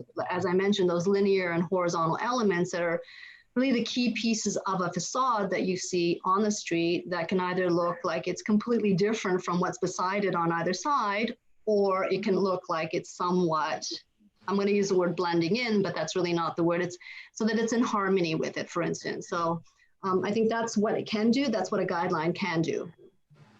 Councillor? Yes, thank you. And I understand that this is just a guideline and not a bylaw or policy. But based on the new homes that have been built, I was just curious whether these homes, if an planning application came through for a similar home in this neighborhood, would it be in alignment to the guidelines that you've just presented to us? Because, I mean, some of the criteria that I see in the presentation is, allow a measure of privacy by providing space for sunlight, ensure a sensitive transition to adjacent residential dwellings, and even that the new building would not be more than 4.5 meters higher or lower than the adjacent dwellings. So those are some of the guidelines you recommend. Yeah. So based on that, with the homes that you saw that were two-story and somewhat larger than the bungalows that were adjacent to it, would those new builds be in alignment to your guidelines? They have the ability certainly to be more in alignment. So for instance, if you're talking about a Regency Acres type neighborhood where we do have the lower profile, sometimes 1.5, mid-century buildings, and we're asking applicants to look at those buildings when they build their new one, you may get pushback. I mean, it's natural you might get pushback if somebody's hell-bent on, for instance, doing a 2-story home that is all stone, for instance, okay? That's sort of an extreme case. If we're directing them when they come in with an application to use these guidelines and really take a hard look at some of the geometries on the facade and some of the elements, then presumably the guidelines will produce a better product than you are seeing in the past, for instance. But there are limits to what we can do in terms of technology as well. So you'll notice too that in there we don't say things like metal siding, for instance, right? So even though you do see metal siding in some cases, it's not really a material that people are using these days. So there are things that you cannot or probably should not perpetuate in a design guideline that is not consistent with contemporary building technologies, for instance, right? And that is a characteristic, but are you going to promote metal siding? I'm not sure that you're going to do that. So we tried to find materials that were common, that were current, and that you can use and implement in different ways for the designs. It's a hard balance, right? Yeah. That's great. Thank you very much.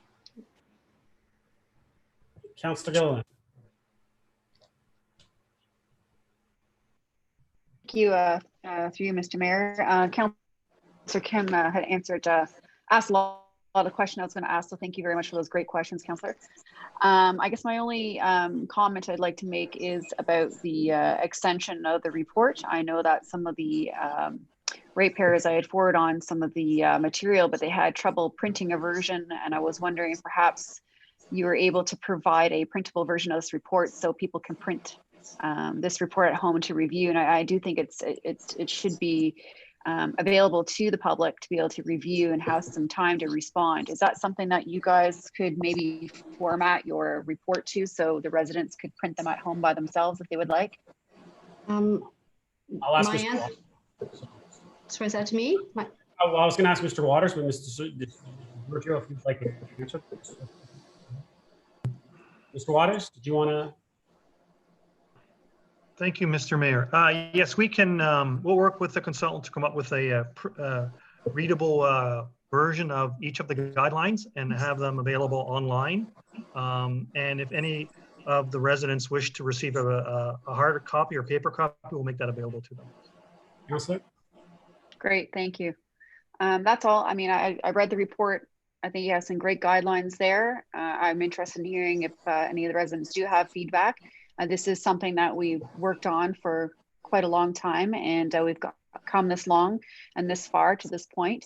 And I think it would be a really good idea to ensure that the public has some time. So I'll wait for Councillor Gallo to hopefully make an amendment and put this on the next GC.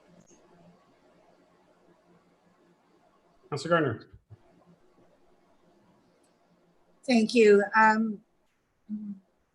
I think I'm of the same mind as many of the residents who live there in these neighborhoods, perhaps the majority of the residents who live in these neighborhoods.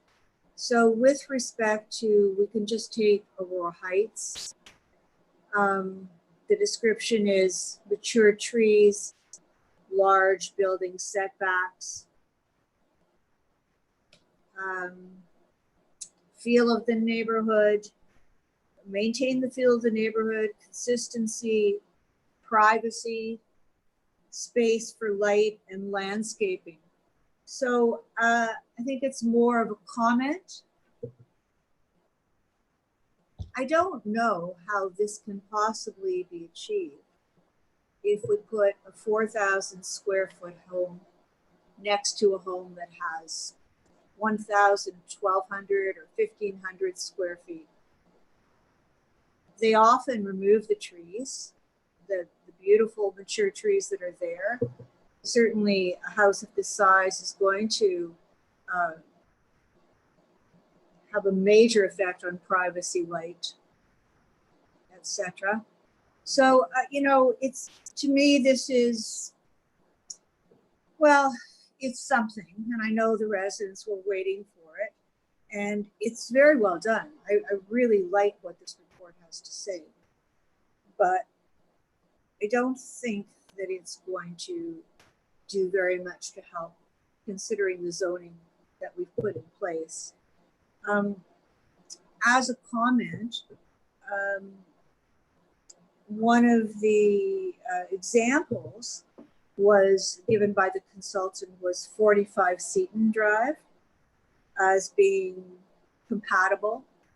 Well, this is 4 or 5 times the size of the house next to it. So I wouldn't say that's compatible, consistent, fits in any way. Just as a comment, the map for Aurora Heights on the Aurora Heights section is actually the map of Regency Acres. So I believe that would need to be corrected to the consultant. Thank you, Councilor Thompson.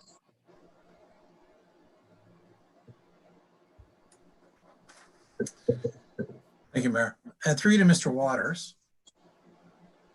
Mr. Waters, in the presentation, it talked about an initial step, which was an informal pre-application consultation, whereby planning staff would review the concept plans, share the urban design guidelines. And I guess I just want to understand the process from your perspective. If through the consultation, the applicant doesn't necessarily agree with the perspective of staff, if their viewpoint is that the concept is compatible with the neighborhood, and that's not necessarily the viewpoint shared by staff, what then happens to that application? Mr. Waters? Through you, Mr. Mayor, that's a good question, Councillor. You know, so far we've had a very good experience with the stable neighborhood scope site plan review and applying these guidelines through applications. We really haven't had very much pushback. There's been conversations in terms of a difference of opinion, but the designers that come in or the residents that come in, they realize that they have to work within the parameters of the zoning bylaw council adopted in June of 2019. If we feel that the design really is out of character and out of context with the host neighborhood, we will, in many cases, you know, try to work with them and try to, well, essentially push them in the right direction. And as I said, it's been a good experience to date. Ultimately, you know, the town has the ability to approve the site plan. And if the approval is an issue, then the building permit will not be issued. And I understand, sorry, through you again, I certainly understand that staff go beyond to try and, make sure that, the application is, I guess, acceptable to all and to work with the applicant. I guess I just wanted to understand the process because, we often talk about in public planning meetings whereby, we get applications that don't conform to our OP or they don't conform to our zoning bylaws, and applicants are looking for exceptions or variances. And at the end of the day, staff still allow those applications to come before and a discussion takes place. And at the end of the day, a decision is made whether or not to allow that. Mm-hmm. And so, within reason, I would hope that if an applicant came forward and from their perspective, that it was acceptable, that if it still had to go through the process, that staff would allow it and let council and the public weigh in on it, whether or not it's acceptable or not. Mr. Waters? Through you, Mr. Mayor. There hasn't been any cases where we've been at odds with applicants. There has been one application where there was an excess of the GFA proposed, and staff did not support that, even though the applicant decided to go to the Committee of Adjustment, but withdrew their application. There may be cases, and there are cases where there have been variances in terms of side yards or what have you, but we've been very strict on the GFA. We really do not want to entertain anything larger than what council approved in terms of the gross floor area for the dwelling. And again, through you, Mayor, to Mr. Waters, and I get the GFA, and I wouldn't necessarily consider that, a minor or a reasonable difference. Again, as I've spoken to you in the past, I mean, one of the challenges I have with the design guidelines is it's weighing into building materials and what things should be used and look like. And to me, that's an area where there may be differences of opinion, whereby the homeowner or builder wants to use something in particular, and staff may be, as the final arbiter, not in agreement. But I think that may be something that's minor enough that it would still go forward and let council as a whole or the public weigh in on whether or not that is reasonable. Mr. Waters? Through you, Mr. Mayor, there is no public process regarding or council approval regarding the scope site plan. Staff have been delegated that authority. So we would not come back to you with, if there was an issue, for instance, that would be staff's decision to make whether, the proposal, is acceptable from a context and character point of view. Okay, thanks. Councillor Humphries, second time. Through Mr. Mayor, Councillor Thompson asked the question that I was looking for. Thanks.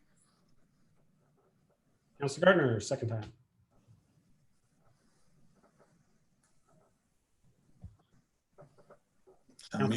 Mute.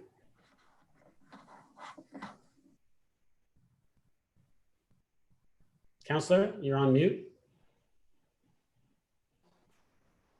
We all received an email from Sandra Sangster, who was very involved with this process leading up to the zoning bylaws. So I'll just mention a couple of things that she said.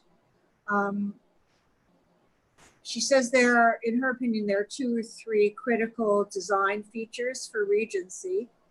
The first is the overall massing of the facade. And there are some at the moment that are intrusive and overwhelming in character. So hopefully that will be taken care of by the planning department. She mentions 21 Holman as a good example because they've got gables and roof lines that are more compatible. The second is the driveways that take up too much of the front yard, especially the circular driveways. She's asking for planning staff to consider that.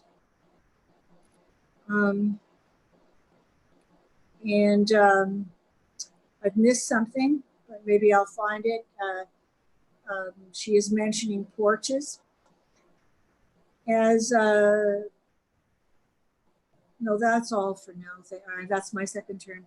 I'll speak to Councillor Gallo's motion. Should we make it? Any other comments or questions? Ms. Waters, on page 6 of our report, it states that notice was issued to interested parties. Just explain who the interested parties are and who and how that was sent out. Yes, Mr. Mayor. As with the previous Stable Neighborhoods reports, we've have a list of residents that have asked for notification. So they were sent notification either by email or by mail. Depends on how they wish to be notified. And when was that sent out? But that would have been done about 15 days ahead of the meeting date. Typically, we try to follow the Planning Act requirements, even though we're not obligated to because it's not a Planning Act process, but we typically try to follow that same timeline. Would that be 2 weeks ago, Mr. Waters? Approximately 2 weeks, sir, yes. And Mr. Giorgio, did you planning partnership, you work with the ratepayers and the residents in developing these guidelines? No, that was not part of our scope. Thank you. Are there any other comments or questions? Councilor Gallo, second. Thank you. So I'm happy to put an amendment forward. I don't know if it's contrary to the second point or not, but just to defer or refer to the next GC on August 4th. And also to, and I'd like to hear everyone's thoughts on this, whether it's excessive or not, I don't know, to send a letter to the residents in the neighborhoods with a link to this report. Mr. Clerk, we're okay with that? Through Mr. Mayor, yep. So it's a motion to defer to the next GC meeting, and then Councillor Gallo will also include the part about the letter to the people who live in all 4 stable neighborhoods. Would like to second that? Councilor Gallo. Comments or questions to the amendment? Just if I may, and I'll hear everyone's thoughts. If you feel it's excessive to send a letter to every resident, and if everyone feels confident that ratepayers groups represents everyone, or at least to a large degree, maybe it's more efficient doing that. I'm happy to entertain that. To me, just don't want to leave any stones unturned and give it to everyone and make sure they have it, and then at least we can say we've let everyone know. Councilor Vernon?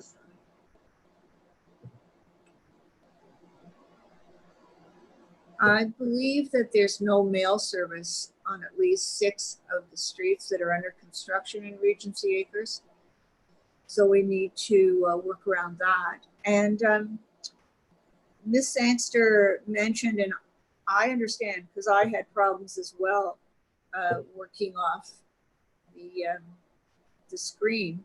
She's asking, could it be possible, and I think it was mentioned, that they formally receive a copy of the guidelines. I know it's a lot of paper, but it's very hard to read it online. So maybe we can figure out a solution to that. Councillor Gallo, do you have any idea how we could get around that? Councillor, if I can ask you to direct. Through you, Mr. Mayor, do you have any idea how we I will ask get Mr. around this? Mr. Waters. Through you, Mr. Mayor, a couple things. First of all, my suggestion is that the summer is not the greatest time for consultation. If we're going to consult with the residents or ratepayers, I suggest we take the summer to do that and then come back in September with any adjustments to the guidelines. Second of all, we'll work with Wei Ying and come up with as I said, a reader-friendly version of the guidelines that we can have available,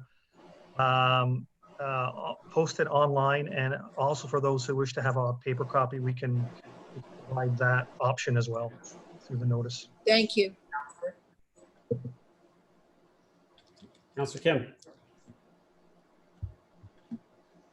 Through you, Mr. Mayor, I'm fine with Councillor Gallo's recommendation to defer this to a future GC and council. And as Mr. Waters stated, if he feels that September would be more appropriate, given that it's summer, I'm fine with that as well. But given the the lockdown and COVID-19 situation, I think this would probably be the one summer where most people would be at home to receive and be able to discuss this matter. Given that ratepayers associations are there to represent residents, I think it'd be more appropriate and more effective to deliver the information through the RPA rather than send the individual letters to every single home. And I think Councillor Gallo was open to that, and he is. I'm fine with that. Thank you. Councillor Gallo, Mr. Waters, just before Councillor Gallo, I'm going to ask you, Mr. Waters, is there any harm in waiting till September? Will that affect any application? So I'm assuming that staff are going to still kind of hold any applications coming into the guidelines that are being. Mr. Mayor, no, there's no harm in moving to the fall for the guidelines. I'd rather get this right and take the extra time. We're also going to have to bounce the comments from the ratepayers off the consult, and any changes will have to take some time. So I think September is a very doable date. Councillor Gallo, I would recommend that we give it to September if you're okay with that. Give more time to be able to comment and have conversations with staff and also with each of us, if you're okay with that. Want to make that September? With staff's suggestion to push it to September, the more time the better, and I would agree. Let's do it right if we're going to do it. And I agree with Councillor Kim, and unless others feel differently, if we feel confident that going through the ratepayers we've reached the majority of the residents, I'm fine with that as well. Okay, so is seconder okay with that? Okay. Any other comments or questions to the amendment?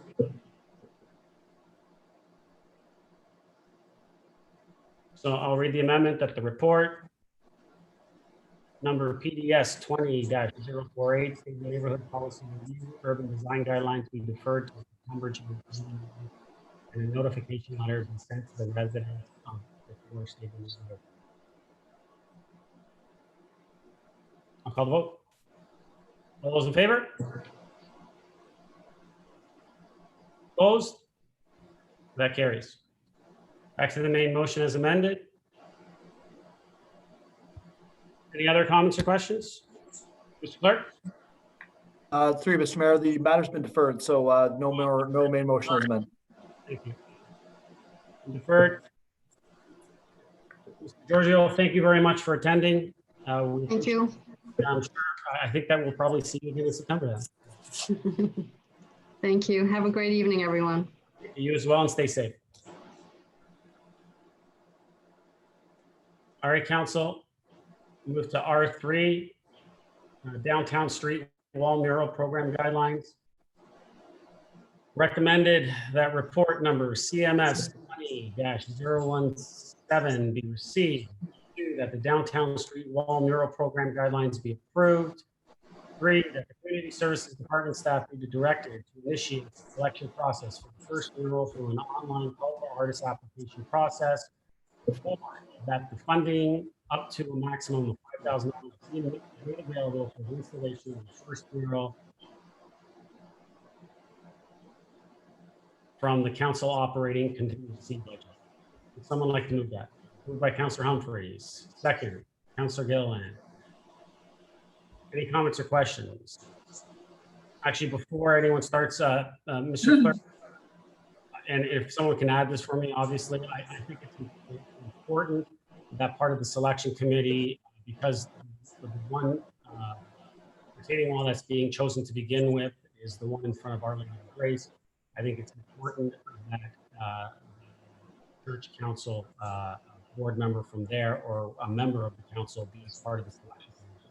So I would ask that someone add that, or just add that in. Councillor Thompson? Yeah, okay. Councillor Gardner?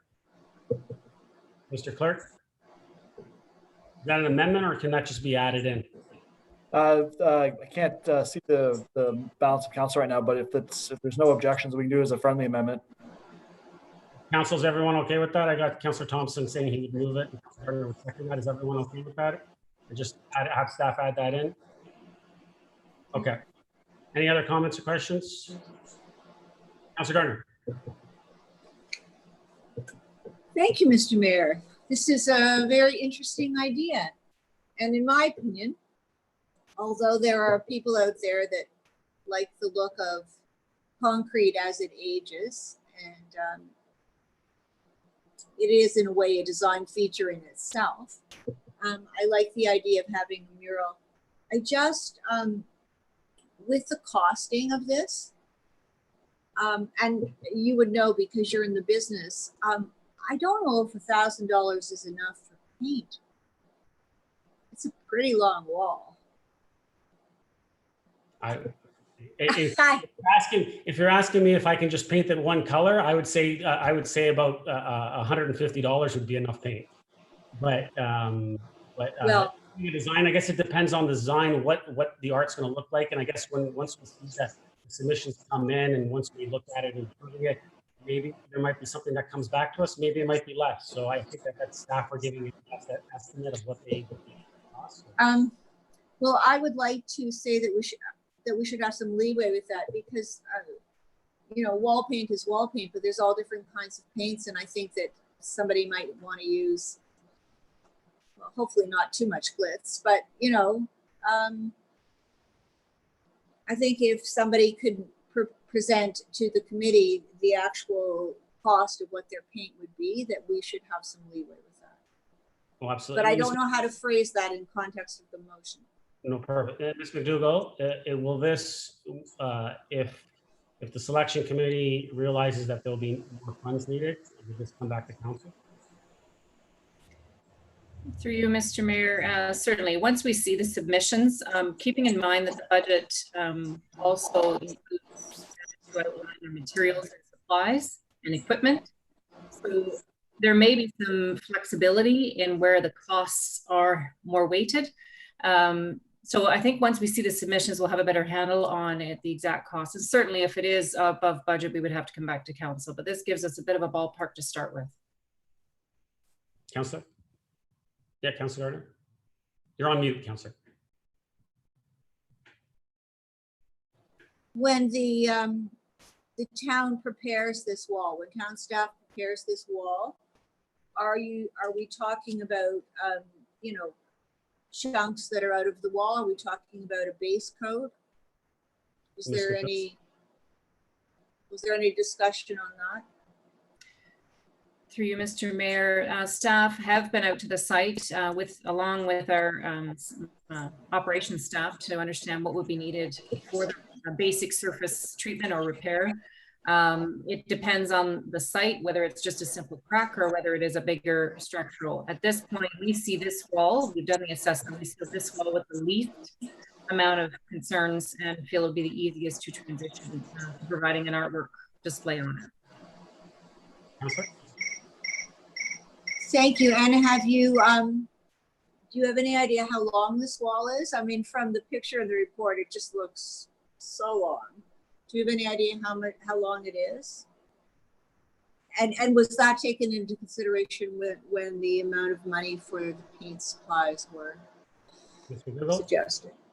Well, Phil, I believe, is on the line. He's been out to the site a few times. He might have a better handle on specifics on that detail if you allow him to speak.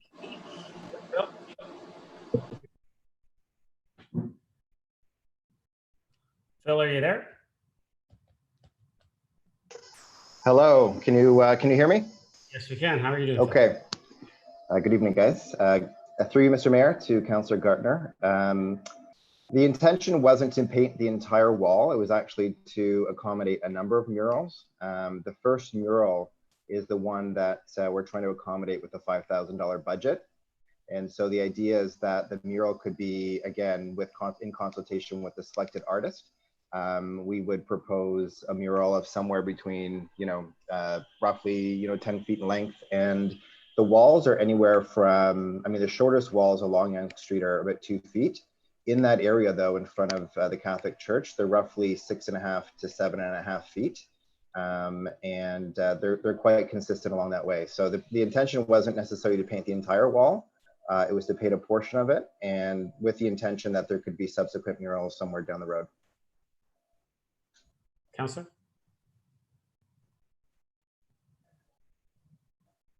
You're on mute, Councillor. So that's, okay, that certainly answers my concern. And I guess I was confused why it was called mural number 1. So that explains that. Thank you. Any other comments or questions? Seeing none. All vote. All those in favor? Opposed? That carries. R4, PDS 20-011 Heritage Permit Application File HPA-2019-08, 67 Catherine Avenue. Recommended that report number PDS 20-011 be received, and 2, that the Heritage Permit Application HPA-2019-08 be approved to permit the partial demolition of the rear portion of the existing dwelling at 67 Catherine Avenue and to construct a new addition with a floor area of 28.9 meters square, which is 311 feet square. Would someone like to move the recommendation? Moved by Councillor Humphreys, seconded by Councillor Gartner. Comments or questions? Councillor Gilliland. Thank you, through Mr. Mayor. I was just hoping perhaps I could get a little information from Councillor Humphreys from the Heritage Advisory Committee on this project. Just kind of give me an idea, gauge, and how they felt about this project. Councillor Humphreys. Thank you, Mr. Mayor, and thank you, Councillor Gilliland. So the committee was all for it. It was unanimously voted on. The removal of the current structure there has no real heritage significance, and the addition is actually more in tune of what is more appropriate for that type of addition. So the committee was all for it. There were no concerns, and passed unanimously. Councillor Gilliland. Great, thank you very much, Councillor Humphreys. Appreciate that. That's all. Any other comments or questions? Seeing none, I'll call the vote. All those in favor? Opposed? That carries. R5, streetscape improvements in the Northeast Old Aurora Heritage Conservation District. Recommended, 1, that report number PDS 20-017 be received, and 2, that staff be directed to prepare a cost analysis for all the remaining streetscape improvement measures recommended in the Northeast Old Aurora Conservation District Plan to be submitted as part of the 2021 budget process. Would someone like to move that? Councillor Humphreys, second. Seconder? Would anyone like to say? Councillor Kim? Comments or questions on this one? Seeing none. Call the vote. All those in favor? Opposed? That carries. R6, BIA 2020 Business Plan and Budget. Recommended, 1, that report number PDS 20-026 be received. 2, that the Aurora Business Improvement Association's 2019 audited financial statements attached hereto as attachment 2 be received. 3, that the 2020 business plan and budget attached hereto as attachment 3 for the Aurora BIA be approved in part. And 4, that Aurora BIA's audited 2019 surplus in the amount of $6,293 be carried over to 2020. Would someone like to move the recommendations? Councillor Thompson, second by Councillor Humphreys. Comments or questions on this report? Councillor Gallo. Thank you. Just had a question. I'm not sure if there's a staff that will be able to answer it. It's on the financial statements, page 11 of 28. It's the first item, revenue. The budget indicates 26,000 Aurora contribution and 40,400 from membership fees, but the 2019 actual is 40,400 from the town of Aurora. Ms. Wainwright Van Kessel. Were there no membership fees in 2019? Through you, Mr. Mayor. So I don't have the details on the membership fees. That we could find that out for you and get back to you. But the 40,400, which is a town of Aurora contribution, what that represents is the amount that we levy on their behalf. So we levy it just to their area on their behalf. So would that, through you, Mr. Mayor, would that be considered the membership fees, part of the membership fees, if we collect on their behalf? No, it's, well, Councillor, I think it's considered, it's basically the extra tax that the businesses in the area pay. It's not necessarily a membership fee.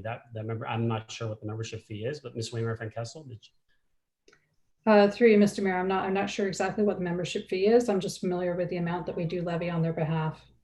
So then, through you, the amount, is there a reason why they budgeted 26,000 and we actually, I guess, collected 40,400? Ms. Wainwright Van Kessel? Through you, Mr. Mayor, I'll have to follow up with them and get back to you. Councillor Gallo? I don't know if in the future, maybe this is one of those things that could go to the Finance Advisory Committee so that they could present to us their financial statements and we could have them directly answer some of the questions, perhaps in the future. Absolutely. Ms. Wainwright Van Kessel, can we do that? Can we have them come out to the Finance Advisory Committee next time? Yes, we can definitely coordinate that for future. Thank you. Councillor Gallo? Okay. Councillor Gilliland?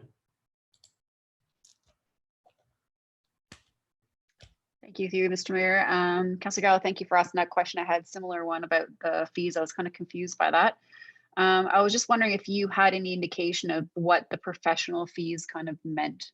Was a little confused since office and administration seemed to kind of encompass itself. So I just don't know where, but I don't know if you know, Ms. Wainwright Van Kessel, but maybe you could clarify that if you do. Ms. Wainwright Van Kessel? Through you, Mr. Mayor, I'm not familiar with their financial statements. I'm only familiar with what we charge on behalf of the town. So we would need to follow up with questions back to the BIA. Councillor? Okay, on that note, if they do come to the Finance Committee, I'd be happy. I would love to attend that because I do have some questions for them on their business plan and the financials. So I'll wait at that time. Thank you. Councillor Thompson?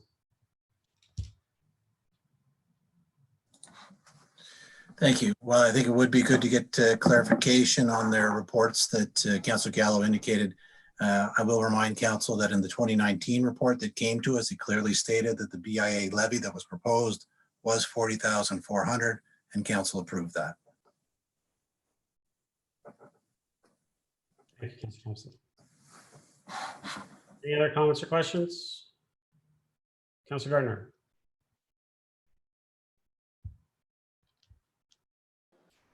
Thank you. I'm looking at page 25 of R6. It just, I don't know if anybody can pull it. It's just, the administration went from 400 to 4,321.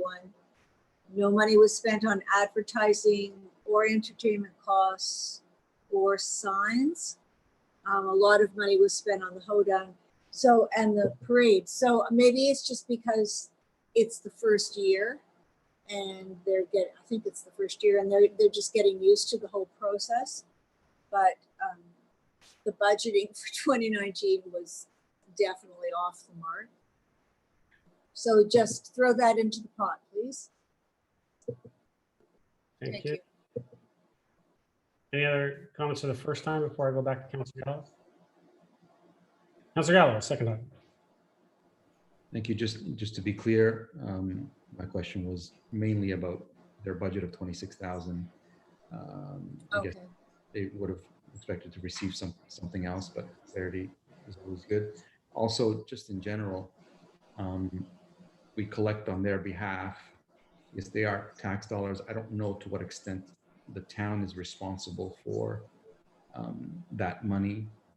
We just collect on their behalf and give it to them, and then they disperse as they feel necessary based on their budget. So I don't know what, it feels like it's not acting like taxpayers' dollars, but that we're not necessarily responsible for them. And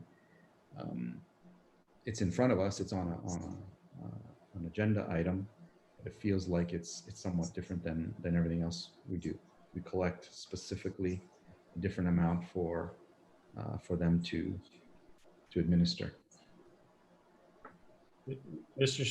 Swainer Van Kessel, or maybe Mr. Waters, just give a brief explanation about how BIA works and the role that the town plays.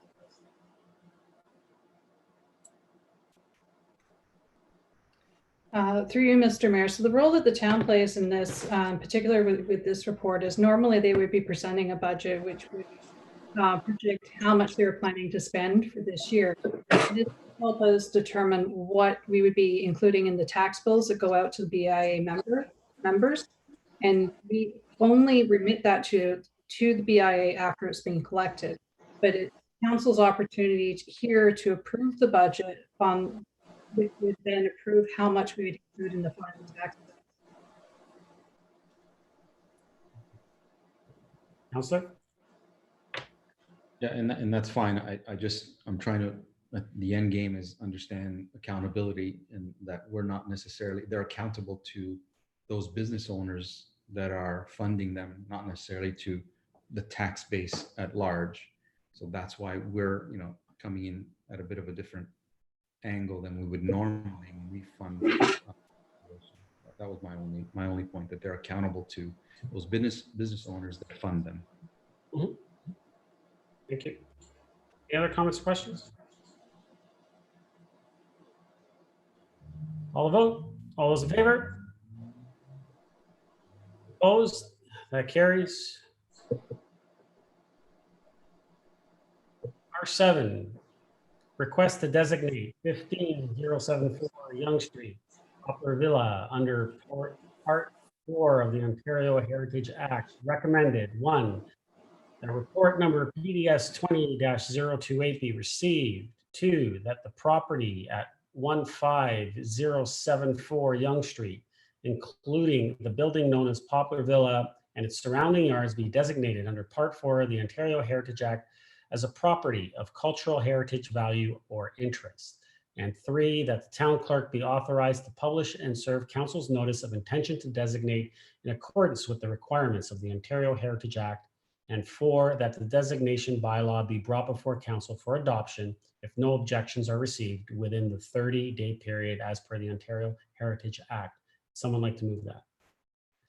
Councillor Humphreys, seconded by Councillor Gardner. Comments or questions on this one? Seeing none. I'll call the vote. All those in favor? Opposed? That carries. R8, Heritage Street naming for Cedar Trail Subdivision 14288 Young Street. Recommended, 1, that report number PDS 20-030 be received, and 2, that the name Fila Lane be endorsed for the private road in the Cedar Trail subdivision to satisfy the heritage condition imposed by council on July 4th, 2017 for delisting the property from the town of Aurora's heritage registry. Would someone like to move that? Councillor Gilliland, point of order. Point of order. I just thought it's after 9. I thought maybe it was appropriate to do our health break. That's fine. We might as well, since I already started this one, let's get this one done and we'll move to health break. I don't think we'll be quick on this one. Unless anyone else have an objection to that? No, okay. Someone like to move that? Councillor Humphrey, seconded by Councillor Gardner. Comments or questions on this one? Call the vote. All those in favor? Opposed? That carries. Health break. See you guys in 10 minutes.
Councilor, are we back? It's been 10 minutes.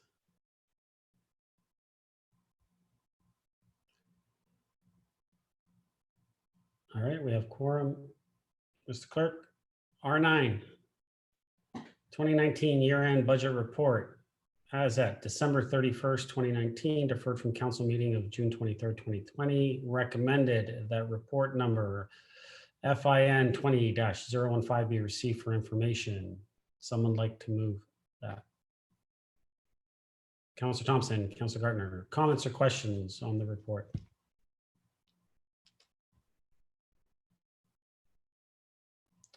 Call the question. Councilor Galloway. Thanks. I'll go through some of my questions, but the more I looked at it, the more I felt this is another one of those items that perhaps, in my opinion, fall directly within the confines of the Finance Advisory Committee, because we can, dig deeper in some of these areas that I think, in my opinion, at least, need a little more analysis in terms of how we got to where we got to. But I'll wait till everyone finishes and then perhaps make that recommendation. It's to receive anyway, and there's no harm, I guess, in getting a better understanding of this. My first question is on page 2, second last paragraph. It speaks to the town did not achieve its budgetary salary and benefit savings of $150,000 relating to vacancy position gapping. Rather, it concluded the fiscal year end in a deficit position. The town did recognize some savings, but they were more than offset by higher salary costs arising mostly from winter management operations. And on the next page, I believe the reference is in table 1, near the bottom, salary and benefits, $193,400. If perhaps Ms. Wainwright Van Kessel can confirm, are we adding $193,400 to the 150, or is that 150 in gapping included in there? Ms. Wainwright Van Kessel. Through you, Mr. Mayor. So the 193,000 is net of the $150,000. So we would have to save at least $150,000 before we'd recognize any surplus in gapping. Okay, and do we have more of an explanation as to winter maintenance operations, higher salary costs? Ms. Wainwright Van Kessel. Through you, Mr. Mayor. So there were a couple of things that happened. We did achieve a gapping in a number of service areas, but there were the higher costs in winter services. There was also some additional costs related to severances that were estimates at the time. And we also had an updated actuarial report to adjust for retirement benefits, sick leave, and WSIB liabilities, which was also a cost to the town. Councilor. We wouldn't have been able to budget that in anticipation, obviously. On page, well, let's go to the chart. I'll ask the question. If it gets to finance, I'll ask some of the other questions. But page 12 of 17, the final net tax levy funded operation results. Near the bottom, still has to do with winter maintenance. I just don't know what the variance is before something comes to council. That particular one is a 38% difference. We budgeted 1.5 million. We spent 2.1 million, some $600,000 over budget. How do we monitor that, and how do I better understand what happened there? Ms. Wainwright Van Kessel. And Councilor, if we can have the questions through the chair as per the procedural bylaw, please. Thank you. Ms. Wainwright Van Kessel. So through you, Mr. Mayor, I may ask Mr. Downey to assist with this since it is his service area. Generally with winter maintenance, obviously we were dealing with the weather, and winter events do have a significant impact. I know normally we would consider getting lots or really cold, harsh winter to be more costly. But in this case, what normally happens is those winters when we're closer to the 0 mark, we have a lot more winter events to manage. So I'm not sure if Mr. Downey would like to add to that. Mr. Downey? Yeah, good evening, Council. The question with regards to being able to run over budget or the reporting of that, the winter maintenance is unique in that it actually has a reserve fund set up for any overruns, and we draw from that reserve if we need it. Since the budget, overall town budget, was in a surplus, we didn't need to draw from that reserve in order to help offset that budget. It's a very difficult budget to try to estimate because we do not know how many winter events we're going to have, but it is recognized that on a yearly basis, it will either run over or run under, and that's the purpose of the reserve fund. Councillor? Thank you. On just if through you to Mr. Downey or whomever can run through some of the, in my view, significant issues with on page 14,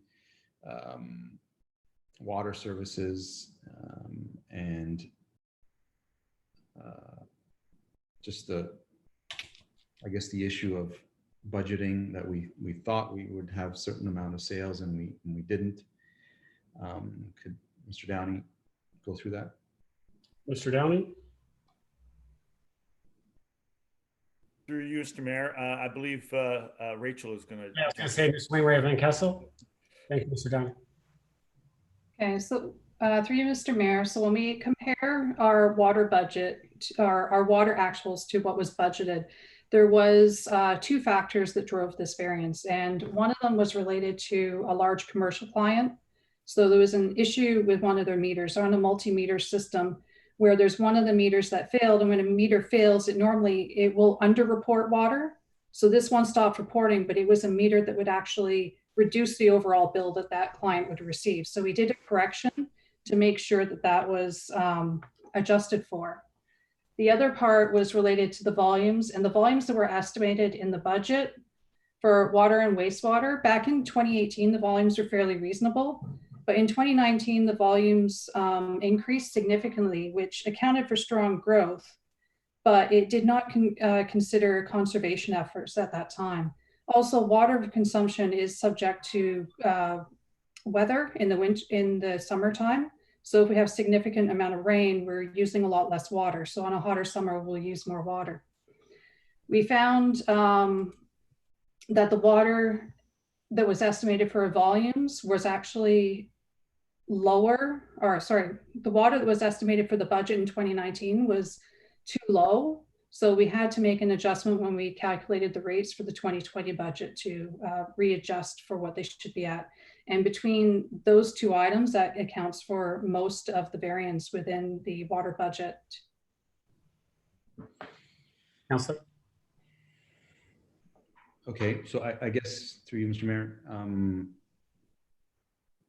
maybe, I don't know, historically, if there's a report on the historical consumption rates or at least our budgeted versus actual consumption of waters, were we in line with the previous years in terms of budgeting and what we thought we would be consuming and selling? Ms. Wainwright Van Kessel? Through you, Mr. Mayor, so I can't speak to too much of the history on this. I wasn't here when the rates were calculated, but based on the analysis that we did for the budget this year, as part of the budget process, we actually reduced the volumes by about 9.6% because they seem to be very high for what we were expecting on a year-to-year basis. So we are going to be doing much more analysis and trying to predict better water volumes as we go forward. Councillor? But this, through you, this report is telling me in 2019, we over budgeted water. We thought we were going to sell a lot more than we actually did. And so we've going forward, we've reduced that. Is that what I heard? Ms. Wainwright Van Kessel? Through you, Mr. Mayor. So as you know, the water budget is based on a cost recovery. So we take the overall cost and we divide it by the volume. So the fact that we reduce the overall volumes means that the cost per cubic meter would, or the price we charge per cubic meter would increase. So if we overestimate our water consumption in the budget, what ends up happening is we don't end up collecting enough per cubic meter to pay for our overall costs. I get that. So clearly we haven't done that in the past, because this is the result of that is what we have here, a variance of almost 12%, 11%, 1.25 million in terms of retail revenues. As long as, you know, someone's taking a close look at it. I do have other questions that I wanted to dig deeper in, but and if when everyone's done, if I could, I wouldn't mind making an amendment that it gets referred to the Finance Advisory Committee, and we can perhaps continue the discussion there. Thank you. Councillor Gilliland. Thank you, through you, Mr. Mayor. I had a couple questions as well. Councillor Gallo asked quite a few of them on that specific with the contributing factors. So I think Ms. Wainwright Van Kessel had highlighted what they were, because it wasn't really identified. There was a section in the stormwater area about the revenue targets, and there were some pressures that you had referred to, but you didn't really clarify what those pressures were, and I didn't know if that was referring to the same thing or if this was something different. Ms. Wainwright Van Kessel. Wainwright Van Kessel.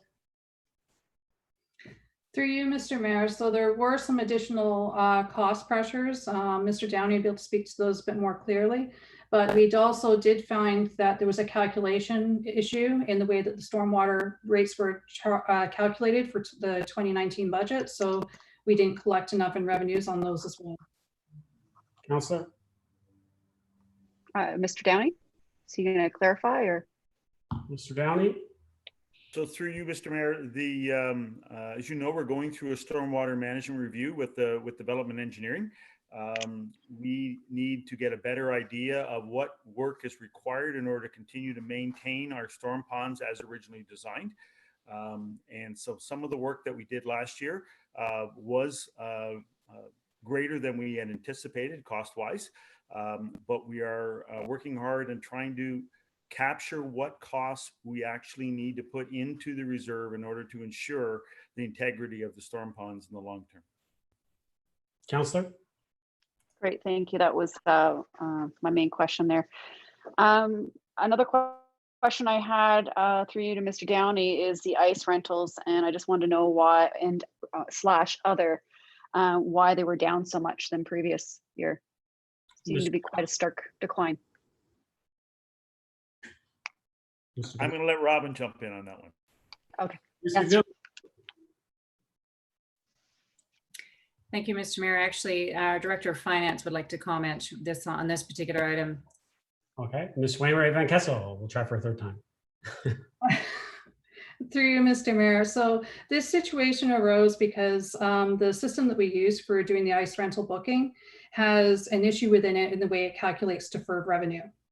So what we found out when we did 2019 was we identified this issue and we corrected it by making sure that we recognized the revenue in the appropriate year. So what had happened was that in 2018, we had recognized revenue that was for ice rentals in 2019. So we had too much revenue included in the previous year. But then when we corrected it at 2019 to make sure we did not recognize any of the 2020 revenue last year, it looks like it actually decreases. But once you adjust for this deferred revenue issue, it actually does have a moderate increase year over year for the ice rental, and it would eliminate that variance. Councillor. Thank you. And what are we doing now to mitigate that, to kind of showcase a real version of a year so we can understand really what the revenues are? Ms. Wainwright Van Kessel. Through you, Mr. Mayor. So We are making sure that at year end, we are doing an appropriate adjusting entry, and we're validating the information that does come from ActiveNet. I'm also having discussions with some of the other treasurers in the York Region area, because a number of us use the ActiveNet system and we all have the same problem that we're dealing with. So we're trying to work with the vendor to get that corrected. Councillor? Thank you. Through you, Mr. Mayor, question about there was some funds that were saved from Library Square operating savings. I was just wondering of 237,600, and I just wondered what component of that did it reflect? I don't know if that's Mr. Downey or Yes, Wainwright Van Kessel or Ms. McDougall? Ms. McDougall. Through you, Mr. Mayor, as we may recall, there was an annual approval of a budget or funding for Library Square and operating starting in 2019 was its first year. This is its second year of, I believe it's $240,000 annually. So with the funding or surplus, ultimately what's recovery outcome of that is that we've put in enough funding to get to the 720, which was that differential between the operating budget, where we are going to be opening. But every year we're not spending that full amount. We've hired our manager of Library Square, but he only started last year, approximately in July.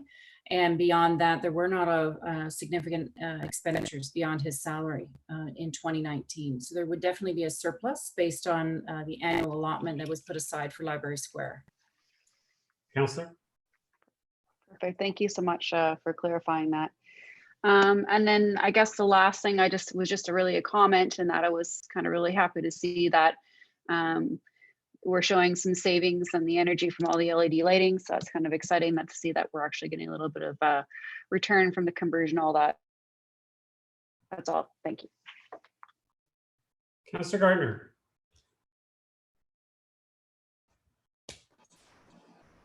Thank you. Ms. Wainwright Van Kessel, can you go back to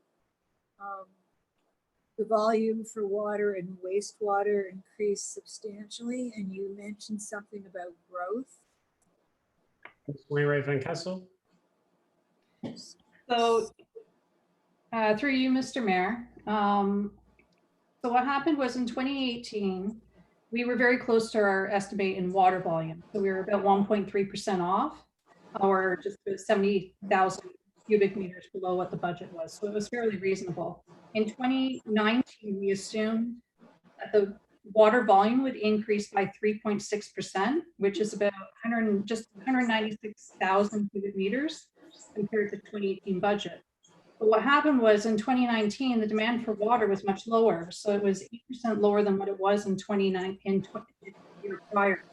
So since the water demand had gone down, even compared to the previous year, this is what resulted in us collecting less revenues for the water and wastewater.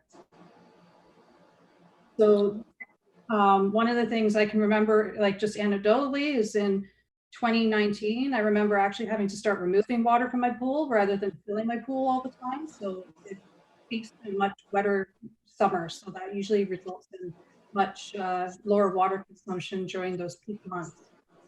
When we were finalizing the 2020 to 2022 budget, we discovered that the water volume estimates didn't seem to look right. So as part of the budget process, we reduced the water volume estimates by 9.6%, below what was in the 2019 budget. And we estimated the water volumes based on the 2018 volumes and the volumes that we had to date at that point in time. So when we look at where we're at right now, our water volumes for this year are tracking like our May billings, very similar to what we had in 2019. So this is starting to be a very hot summer, so it could mean some of those volumes will be increased, but again, with the COVID-19 situation, we don't know exactly how it's going to result in changes to the water volumes overall with the business demographics where they are. Well, that was a fulsome answer. Thank you very much. And then part of that equation is trying to figure out conservation.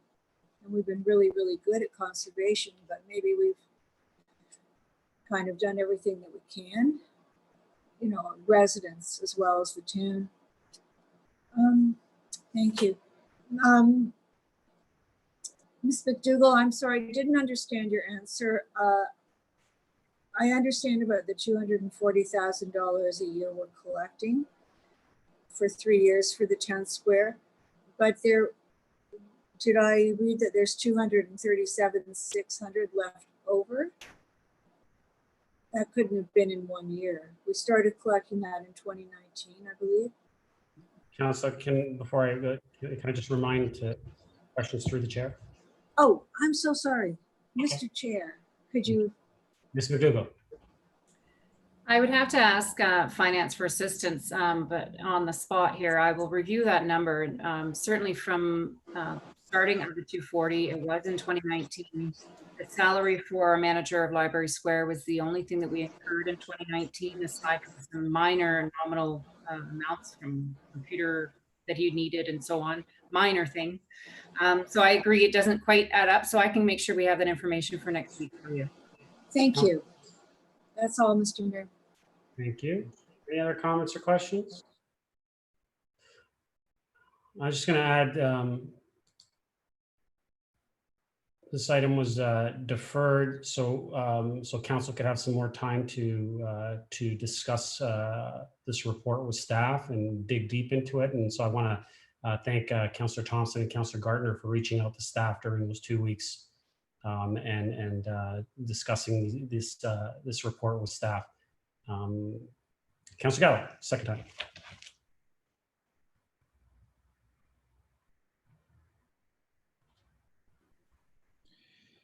I'd like to make an amendment that we refer this to the Finance Advisory Committee. Someone like to second that? Councillor Gartner. Comments or questions to the amendment? Seeing none. All those in favor? Opposed? Well, that carries. Back to the main motion as amended. Or no, we referred it, so it's fine. Thank you, Mr. Clerk. I was just about to see your picture pop up.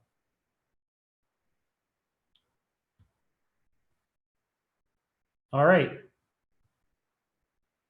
Council will move. We have 3 notices of motions that we'll be dealing with next week. New business. Councillor Gilliland.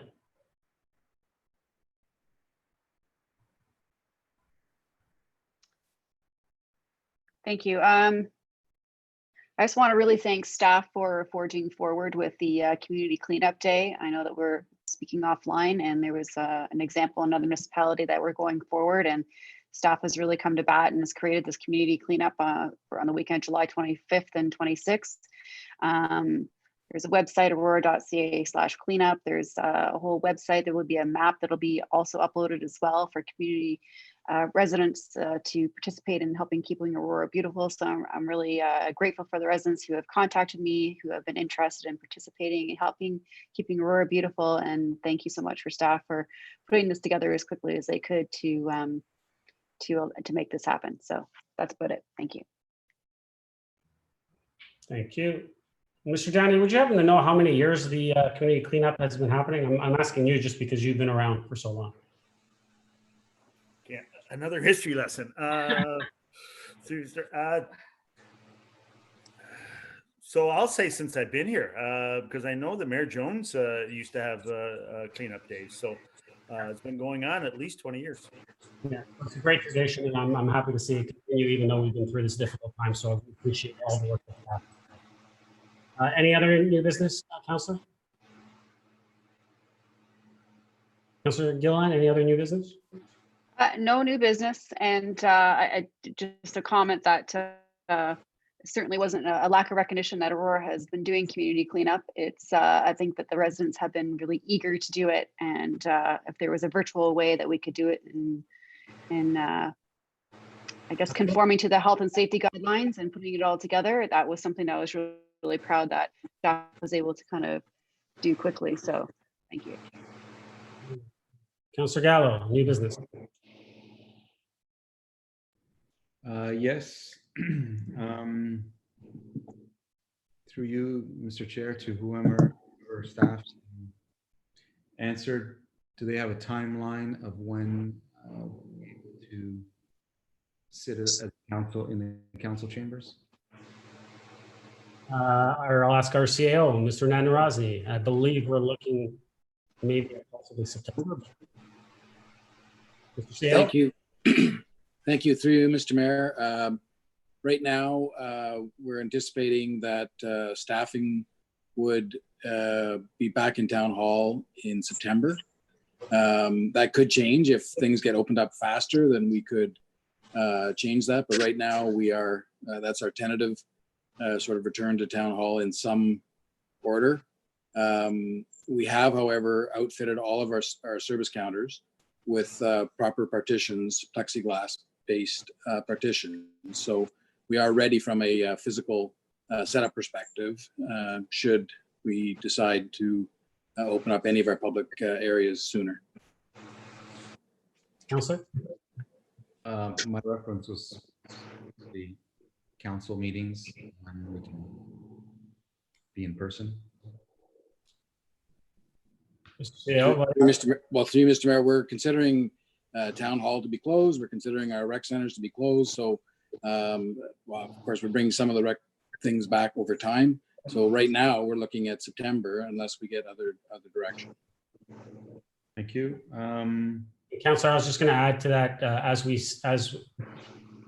if the province lists the state of emergency, then right now, currently, you're not allowed to have any virtual meetings unless we're in a state of emergency. So if they do lift, we're automatically go to in-person meetings.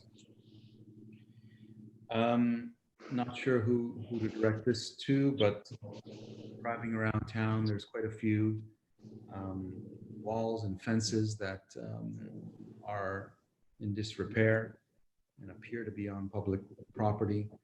I'm happy to take pictures and send them to something. I'm not sure who I would direct that to. Mr. Downey. Mr. Mayor, if you recall, we brought forward a report to council on repairs that needed to be done, and some of those have been some emergency repairs that we continue to do, particularly in the Yonge Street and Kennedy Street area. I'm not aware specifically about some locations that Councillor Gallo may be talking about, but I'd be happy to, if you want to send those off to me, I'd happy to have staff take a look at them and get them fixed. But we have an ongoing program to do repairs on those, and there is budget allocated to work on them, but we haven't got a complete list. It continues to grow. So if you have additional work, we would, or additional areas that you're concerned about, we very much appreciate any input. I'll take some pictures and send them to you. Thanks. Thank you. Councillor? Councillor Humphreys, new business. Thank you, Mr. Mayor. Just a couple of things. One, I received a letter from the residents of Highland Green. Actually, it's a petition against the leashless dog park that was potentially moving forward. There was a bit of communication gap, and they have, when I'm actually going to be sending it to you and the rest of council, even through COVID, they were able to get quite a response. So I just wanted to apologize to staff for working so hard to get where they were going. I know Danny worked really hard to get this idea off the ground. Hopefully it's an opportunity where there could be a relocation. But honestly, I think it's just a shame that it went that far. I do want to mention that the residents are, they did mention that they're excited about the, because they can go to their one ward person, and they've taken that one issue seriously. And it's not easy for all of us to catch these things that can happen this way. So that'll be coming to. It's just, I know that's not going to go any further anyway. I know that Mr. Downey still needs to get feedback from the Highland group, ratepayers group. The only comment that was made was many residents in the area are no longer members of that group. So when we talked about earlier, you know, we rely on ratepayers. We have to be careful with that. We need to understand the percentage of memberships in each of those groups to make sure it covers the majority of residents in the area, because we could miss a lot of people, and we need to be very careful with that. So I'll be asking, when we ask ratepayers for feedback, I need to know the percentage of residents that are part of that group, so I feel comfortable that we're covering the majority. That's there. The oh my gosh, was something. Sorry, I lost my spot here. There was some notices, Mr. Mayor, through Mr. Mayor, about the gypsy moth. Sorry about the noise. Gypsy moth situation, and I understand that we're in good shape from what we know. We treated Case Woodlot, I think, once, but I wouldn't mind if staff would take a look in an inventory and provide just a brief report on that for all of us and for the residents, so that we can assure residents that we're on top of this. And if there's a plan to investigate this for next year and years to come, just to make sure we don't get caught in a situation where we may lose some trees. I did notice in Toronto and other areas, in fact, one of the residents, a friend of mine that lives in Creekmore, they're wrapped all their trees in this burlap that does prevent that from going on. So I think it's something that we need to just be aware of. And if staff wouldn't mind providing us a bit of an update on that and publicly share what's happening, that'd be great. Some of the residents have been asking, so really important that. Ms. McDougall? Can I just ask, are we in good shape right now at this point? And can we get or Mr. Downey, can we get a report? So staff have already responded to some members of council with regards to the gypsy moth, but we are happy to put something together that we can send off to our communications division, and perhaps there's something we can put out through communications. But we are aware of it, and we have provided some information as well as a video of Councillor Humphreys talked about burlap. We've actually attached a video about how to put burlap around your trees, and that assists. Although you need to continue to clean out that burlap of the caterpillars. So this is a bad year for sure, and it's in a cycle. But we will be happy to put out some information. Thank you, Mr. Downey. Councillor, is that good? Yeah, great. Thank you, Mr. Mayor. I appreciate that very much. I know I have another item, Mr. Mayor, and I can't seem to find it right now, but if I remember before we're all done, I'll come back. Otherwise, we'll save it for next time. Thank you. Sure. Councillor Gardner. You're on mute, Councillor Gardner. New business. Thank you, Mr. Mayor. Through you to Mr. Downey, I asked a resident was unhappy about the state of the creek on the geranium development. Did anybody have a chance to check that out? Mr. Downey. For that to Mr. Waters. Mr. Waters. Mr. Waters, okay. Through you, Mr. Mayor, could Councillor Gardner repeat the question? You kind of broke up at the end there. Thank you. The a resident, well, more than one actually, but a resident actually spoke to me about it at length, about the state of the creek, that it was looking, it was just looking murky and just not good on the geranium development, on the golf course development. So could staff have a look at it and see what they think, please? Mr. Waters? Mr. Mayor, certainly we can have a look at that. We can inquire with geranium. Thank you. Thank you. Also, we didn't receive a Class A estimate for the square yet, did we? Ms. McDougall or Mr. Seale?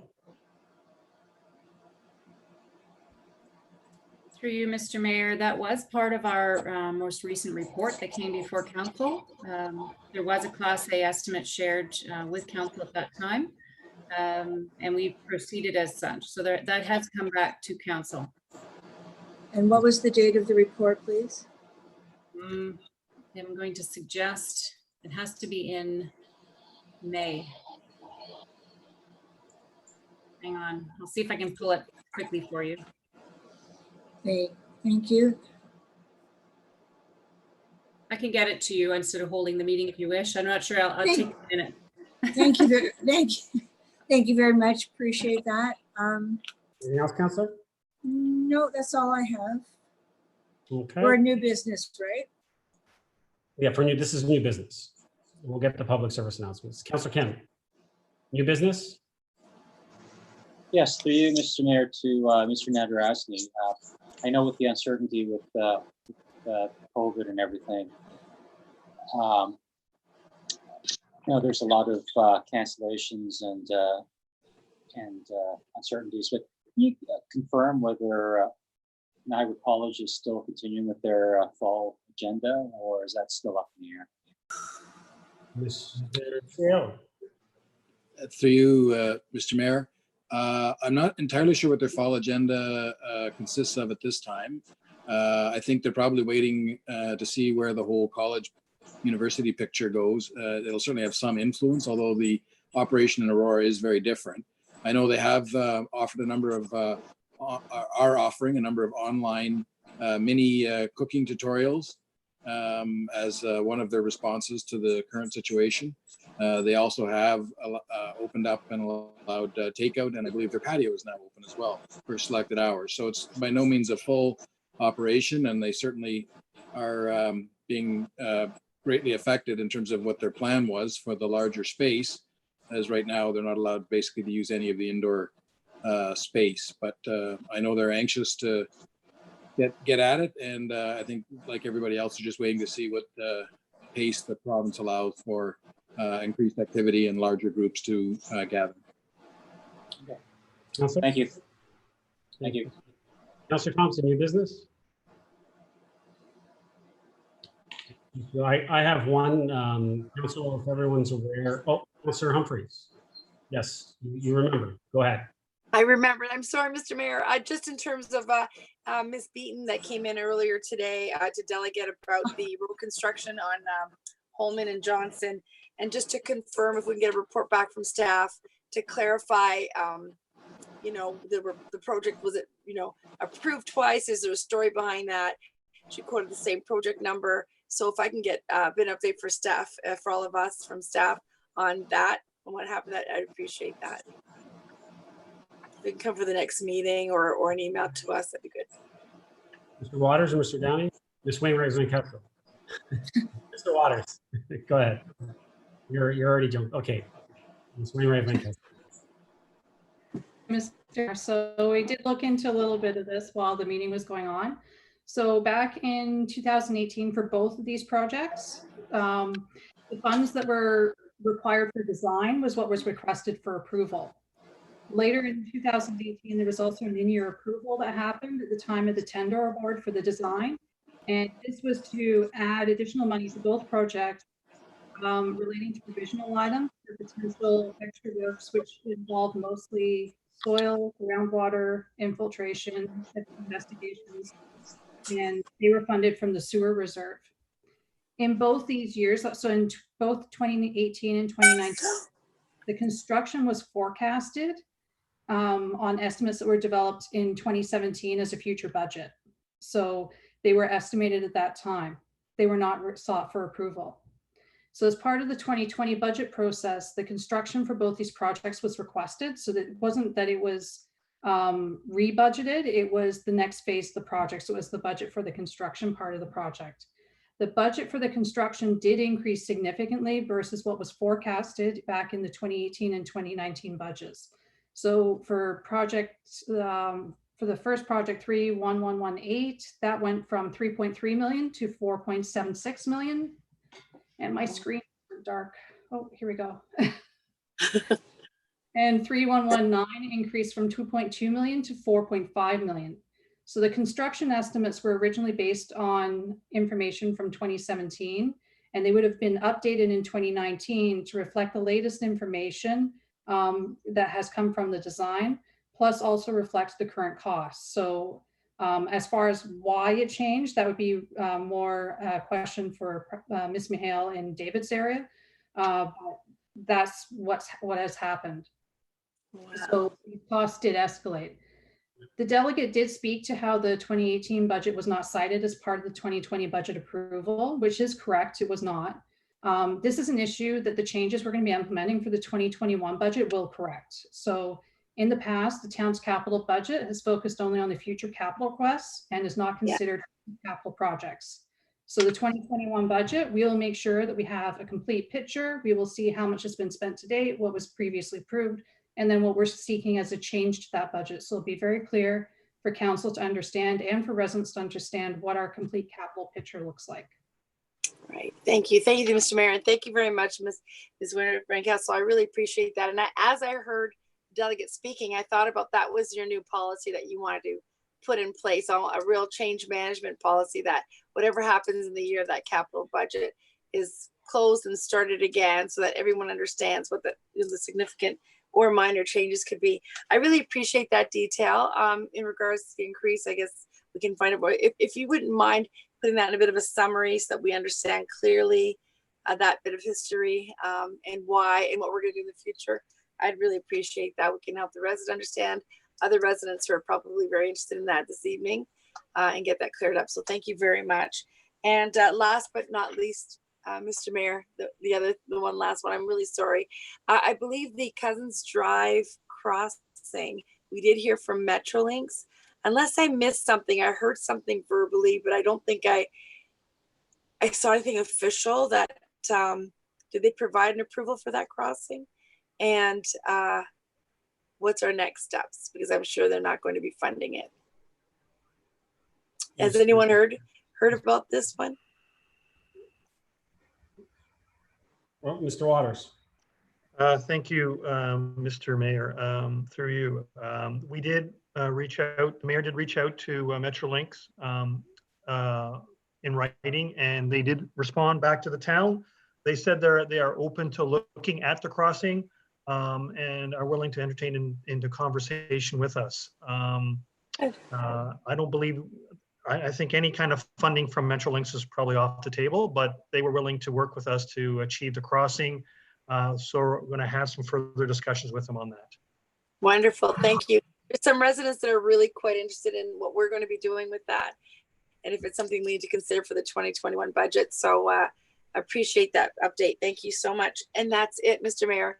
My apologies for all the time. Right. Councilor Gardner, did you want to add something? Thank you, Mr. Mayor. I'm not sure it was clear, but as the delegate came tonight and asked for information, is there going to be a memo on the council agenda? Ms. Mary Van Kessel? Through you, Mr. Mayor. So I can send an email to members of council or put a memo together based on the response that I gave. It's up to the council and what they would like to see. Councilor? I think as we had a delegation, and that it would be appropriate to put it on our council agenda. Thank you. Thank you. So council, I got one, as everyone knows, this Thursday, Regional Council will be dealing with the issue of mandatory masks in all of your region. And I firmly believe, and I think we all do, that as elected officials, that our constituents should understand our views and what we feel, especially in an issue that affects everyone. So I feel it's important that I go around the room and everyone want to give their comments. So also I can bring those concerns, your thoughts and your issues when I deal with this at Regional Council. There's going to be a long debate and conversation on Thursday, and I would definitely like to represent all of your opinions and thoughts at the table. So I will go back around the room and start with Councilor Billings.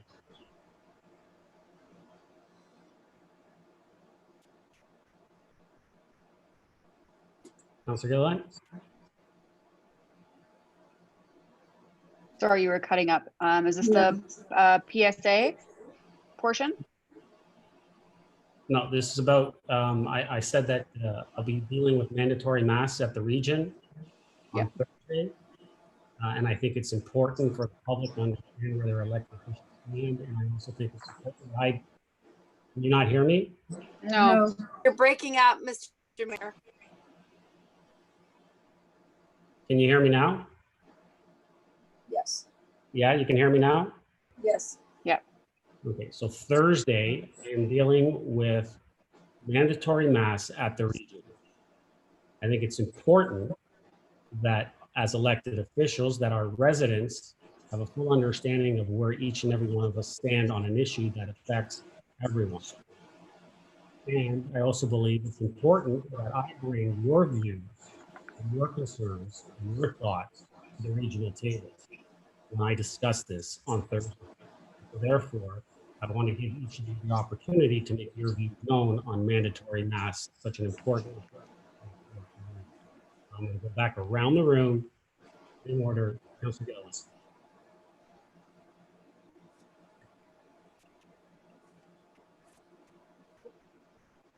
Thank you, through you, Mr. Mayor. Definitely, this is a touchy subject. I did reach out to some of the public and ask some opinions and get some feedback. Definitely, there was some, I think the majority of people through the feedback I got was to wear masks versus not wearing masks. I think there's valid points on either side. However, for the sake of the safety of our town and the residents in the community, I think it's a very small sacrifice for the residents of our town to wear a mask while we get through this COVID-19. We want to support our business and our economy and moving forward. And if that is a small sacrifice I have to make to go into a store and wear a mask to ensure that we can continue on with our economy, I'm all in support of doing that. I do think that there should be, I think it really depends on what's being passed in the motion. I do think that there should be some exceptions for people who do have medical conditions or breathing problems, and people should not be forced to go in if they have such issues such as asthma and such, because I have heard from people already who have expressed that even standing in line outside to get in, that they felt dizzy or uncomfortable because of these situations, wearing a mask in long periods of time. So I do think that's definitely something to support. I would like to see hopefully some specifics as to whether or not that means when you're in a restaurant, would that be different?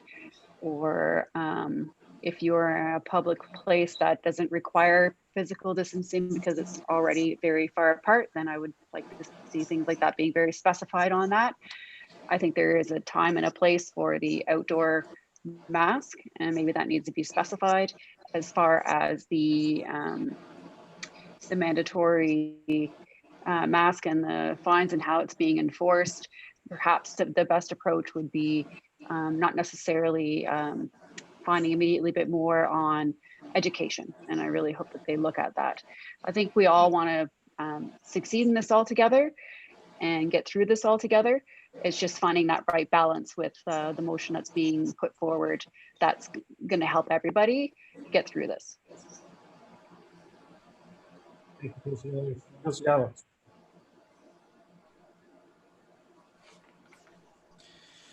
Yeah, I'm somewhat on the fence in terms of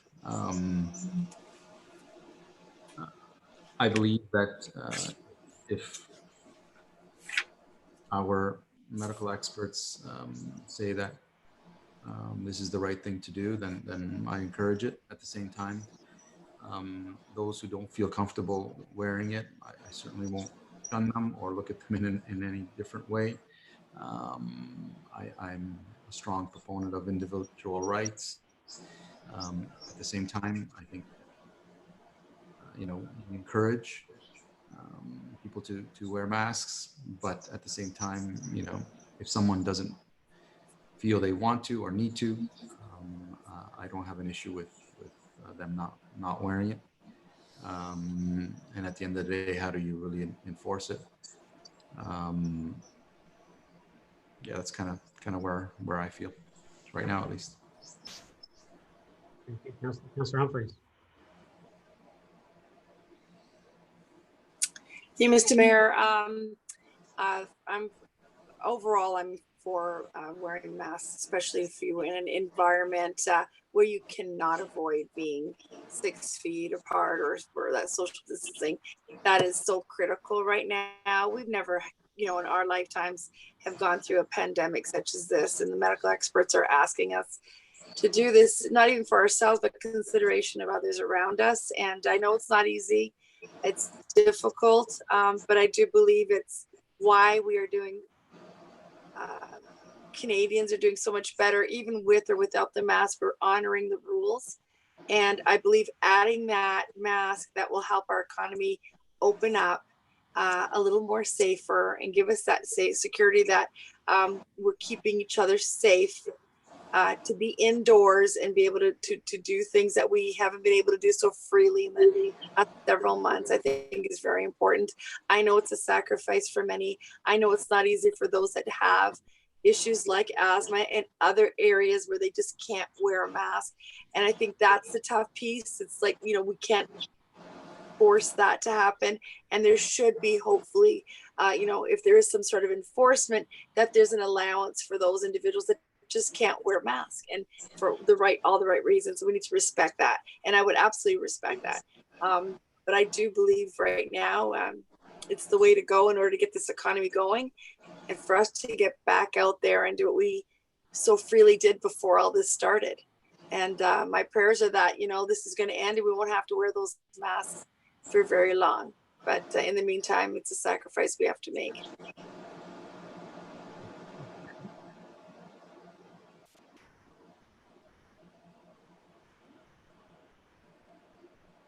Ms. Gardner? Thank you, Mr. Mayor. I agree with Councillors Humphrey and Gilliland. To me, this is a small sacrifice to make for public health and safety. And I think that, of course, individual rights are important, but I think this, if you'll excuse my expression, I think this absolutely trumps individual rights as it is for our community health. I do think, as Councillor Gilliland mentioned, that there need to be some very clear parameters around people who cannot wear masks for health reasons, and also about outdoor space where social distancing is not allowed, is not possible. I hope it will be as fulsome a motion as possible so that we can be very clear about what's expected. Education is important, but I think at this point in time, people have been pretty much educated, and it's whether they want to or don't want to or will or won't. And I think that it's going to be self-policing in a way. I've seen a case of this where people actually took over and were very vocal when other people didn't comply. It was in a different situation, but I think because it's our health and our lives that are at stake, I think maybe there'll be some public policing of this.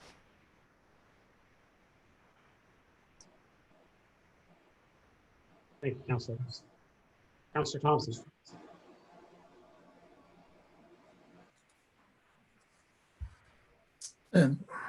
Thank you. Similar to Councillor Gardner, I think that, public health and safety is always of paramount concern to us. But I don't know if you've seen too much of the information or not, but do we have any details? Is it going to be similar to Toronto? What's the recommendation for enforcement? Can you provide any details? Because, we're talking about a pretty broad spectrum at this point without having any details. I agree, Councillor, and I can just let you know that we as a regional council have just received this evening the report that we're going to be dealing with on Thursday.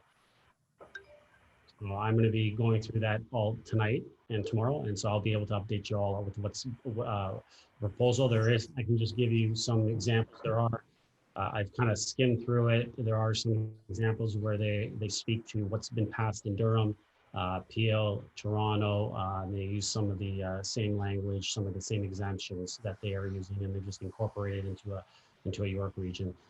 It's something similar to what I feel is needed. Is there needs to be consistency right across the board if we're going to do something such as this, making masks mandatory or required.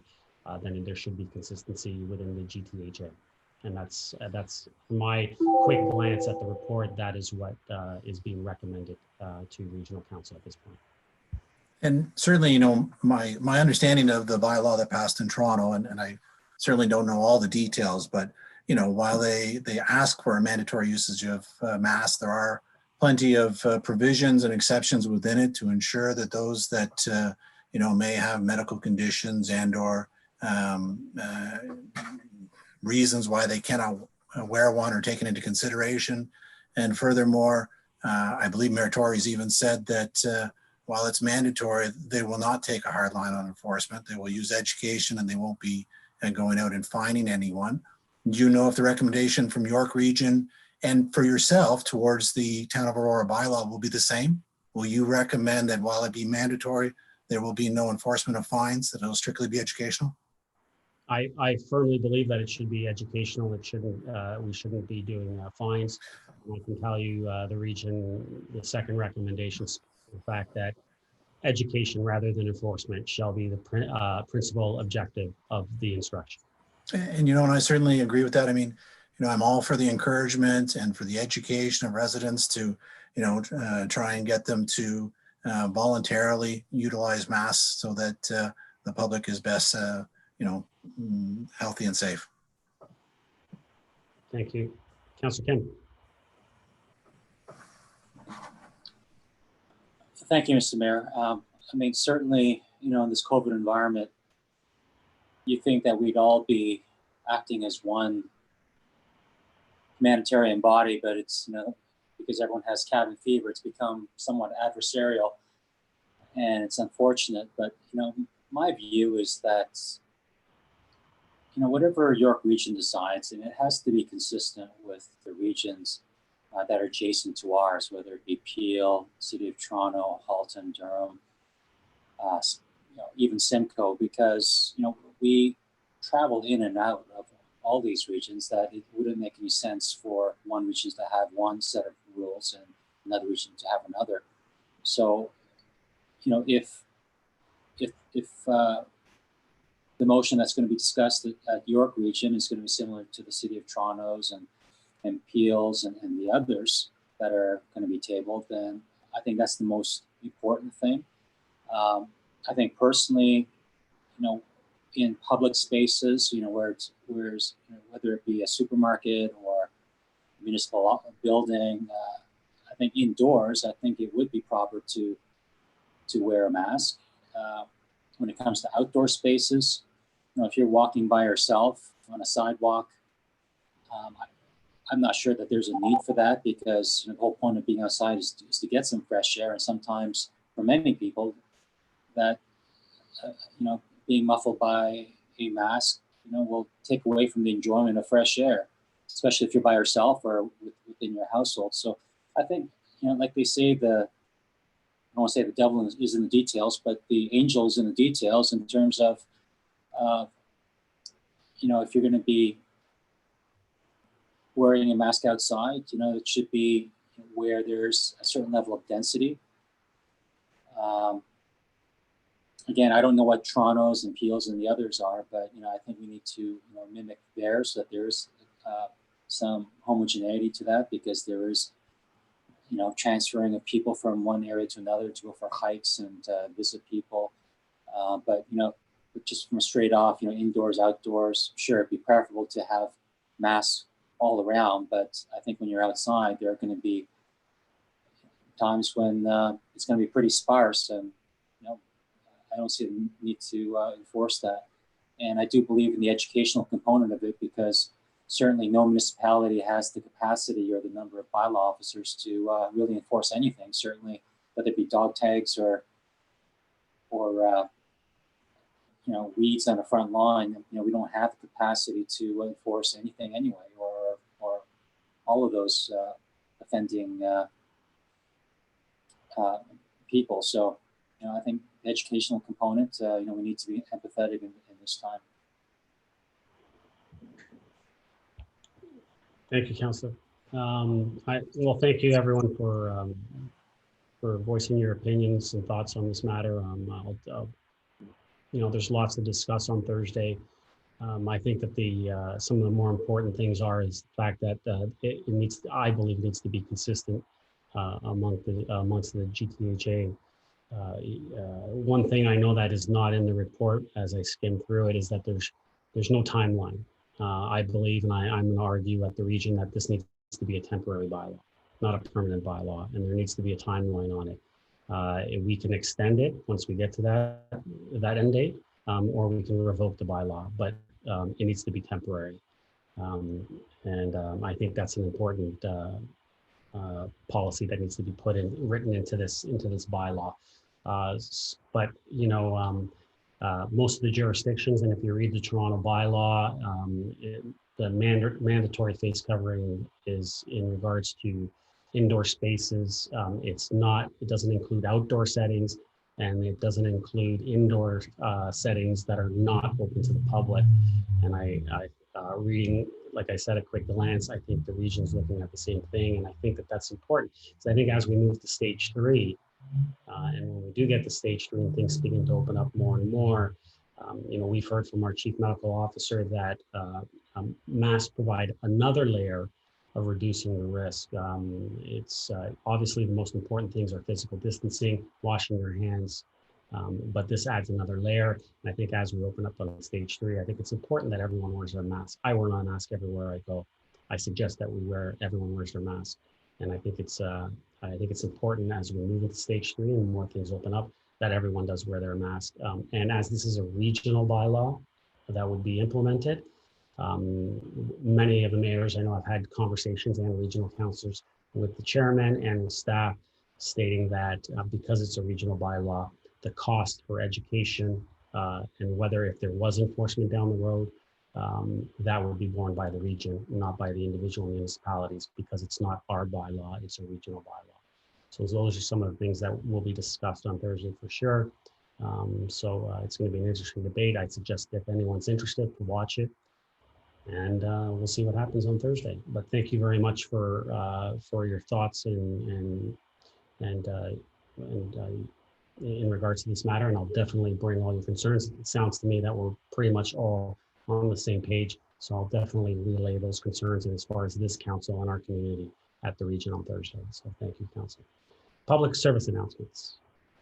I'll go backwards. Councillor Campbell.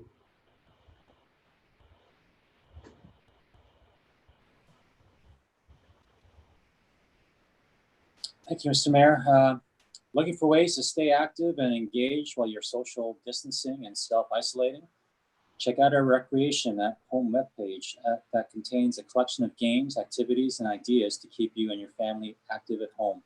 For more details, visit aurora.ca/recat home. So RECAT home. And next, the Skylight Gallery show for July is by Sandra Murphy, an Aurora-based classically trained oil painter. Her still life paintings feature antique or vintage items, children's toys, old tools, and whatever catches your eye and imagination. To view this online gallery, visit aurora.ca/Skylight Gallery. Thank you, Councillor. Councillor Thompson. Our summer camps team has created the Camp in a Bag program with 10 amazing options for campers of all ages. Theme bags include everything campers need to enjoy for some summer camp fun at home. Each bag contains camp swag, crafts, activities, a note from Town of Aurora camp staff, and more. Bags are geared towards kids and teens ages 4 to 16 and can be purchased at aurora.ca/eplay. Packages are available with contactless delivery, Aurora residents only, or pickup from the Stronach Aurora Recreational Complex. You receive a $3 discount if opting for curbside pickup. For more information, details on the full list of Camp in a Bag options and how to order, visit aurora.ca/summercamps. Thank you. Councillor Gardner, Public Service.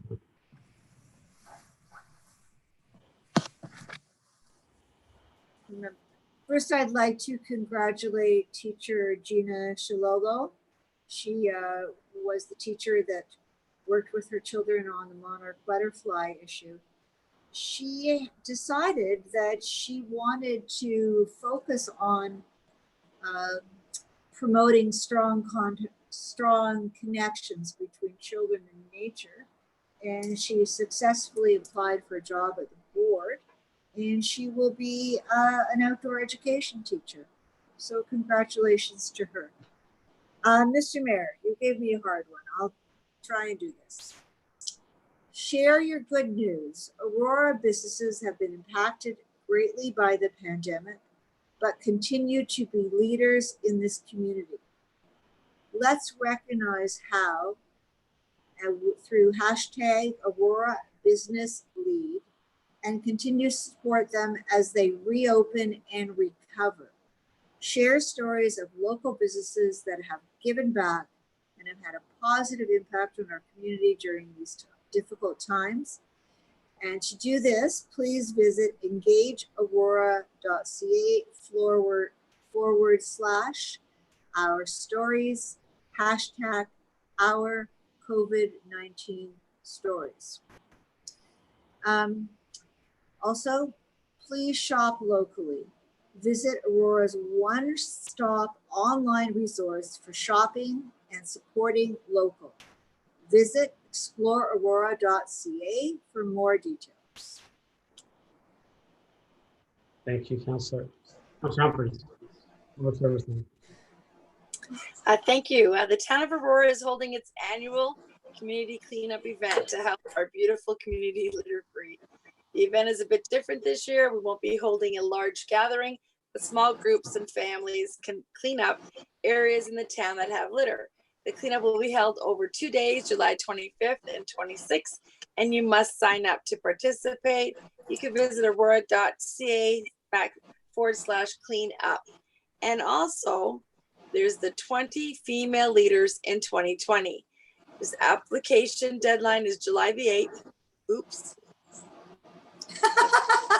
Got 1 day, so you can do this.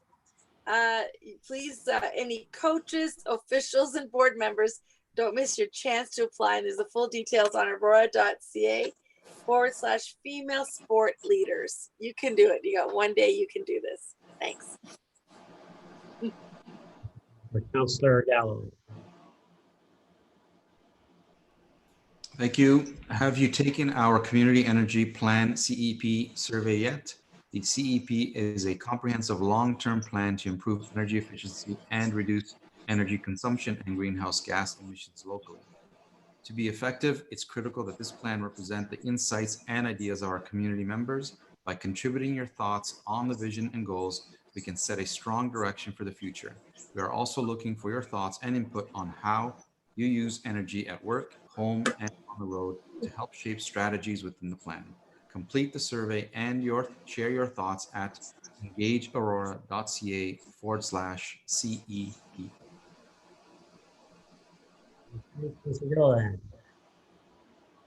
Thank you. Through you, Mr. Mayor. PSA is, did you know the town has an Instagram account just for teens? Well, check it out and follow @Aurora Teens for activities and content for ages 12 to 17.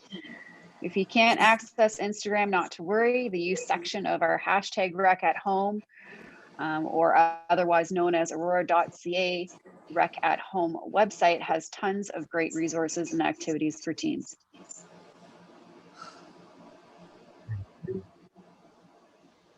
And with the recent hot and humid weather, the town of Aurora has opened a temporary cooling center, Aurora Community Center lobby, located at Community Center Lane. The cooling center will be open July 10th. The hours of operation are from 10 a.m.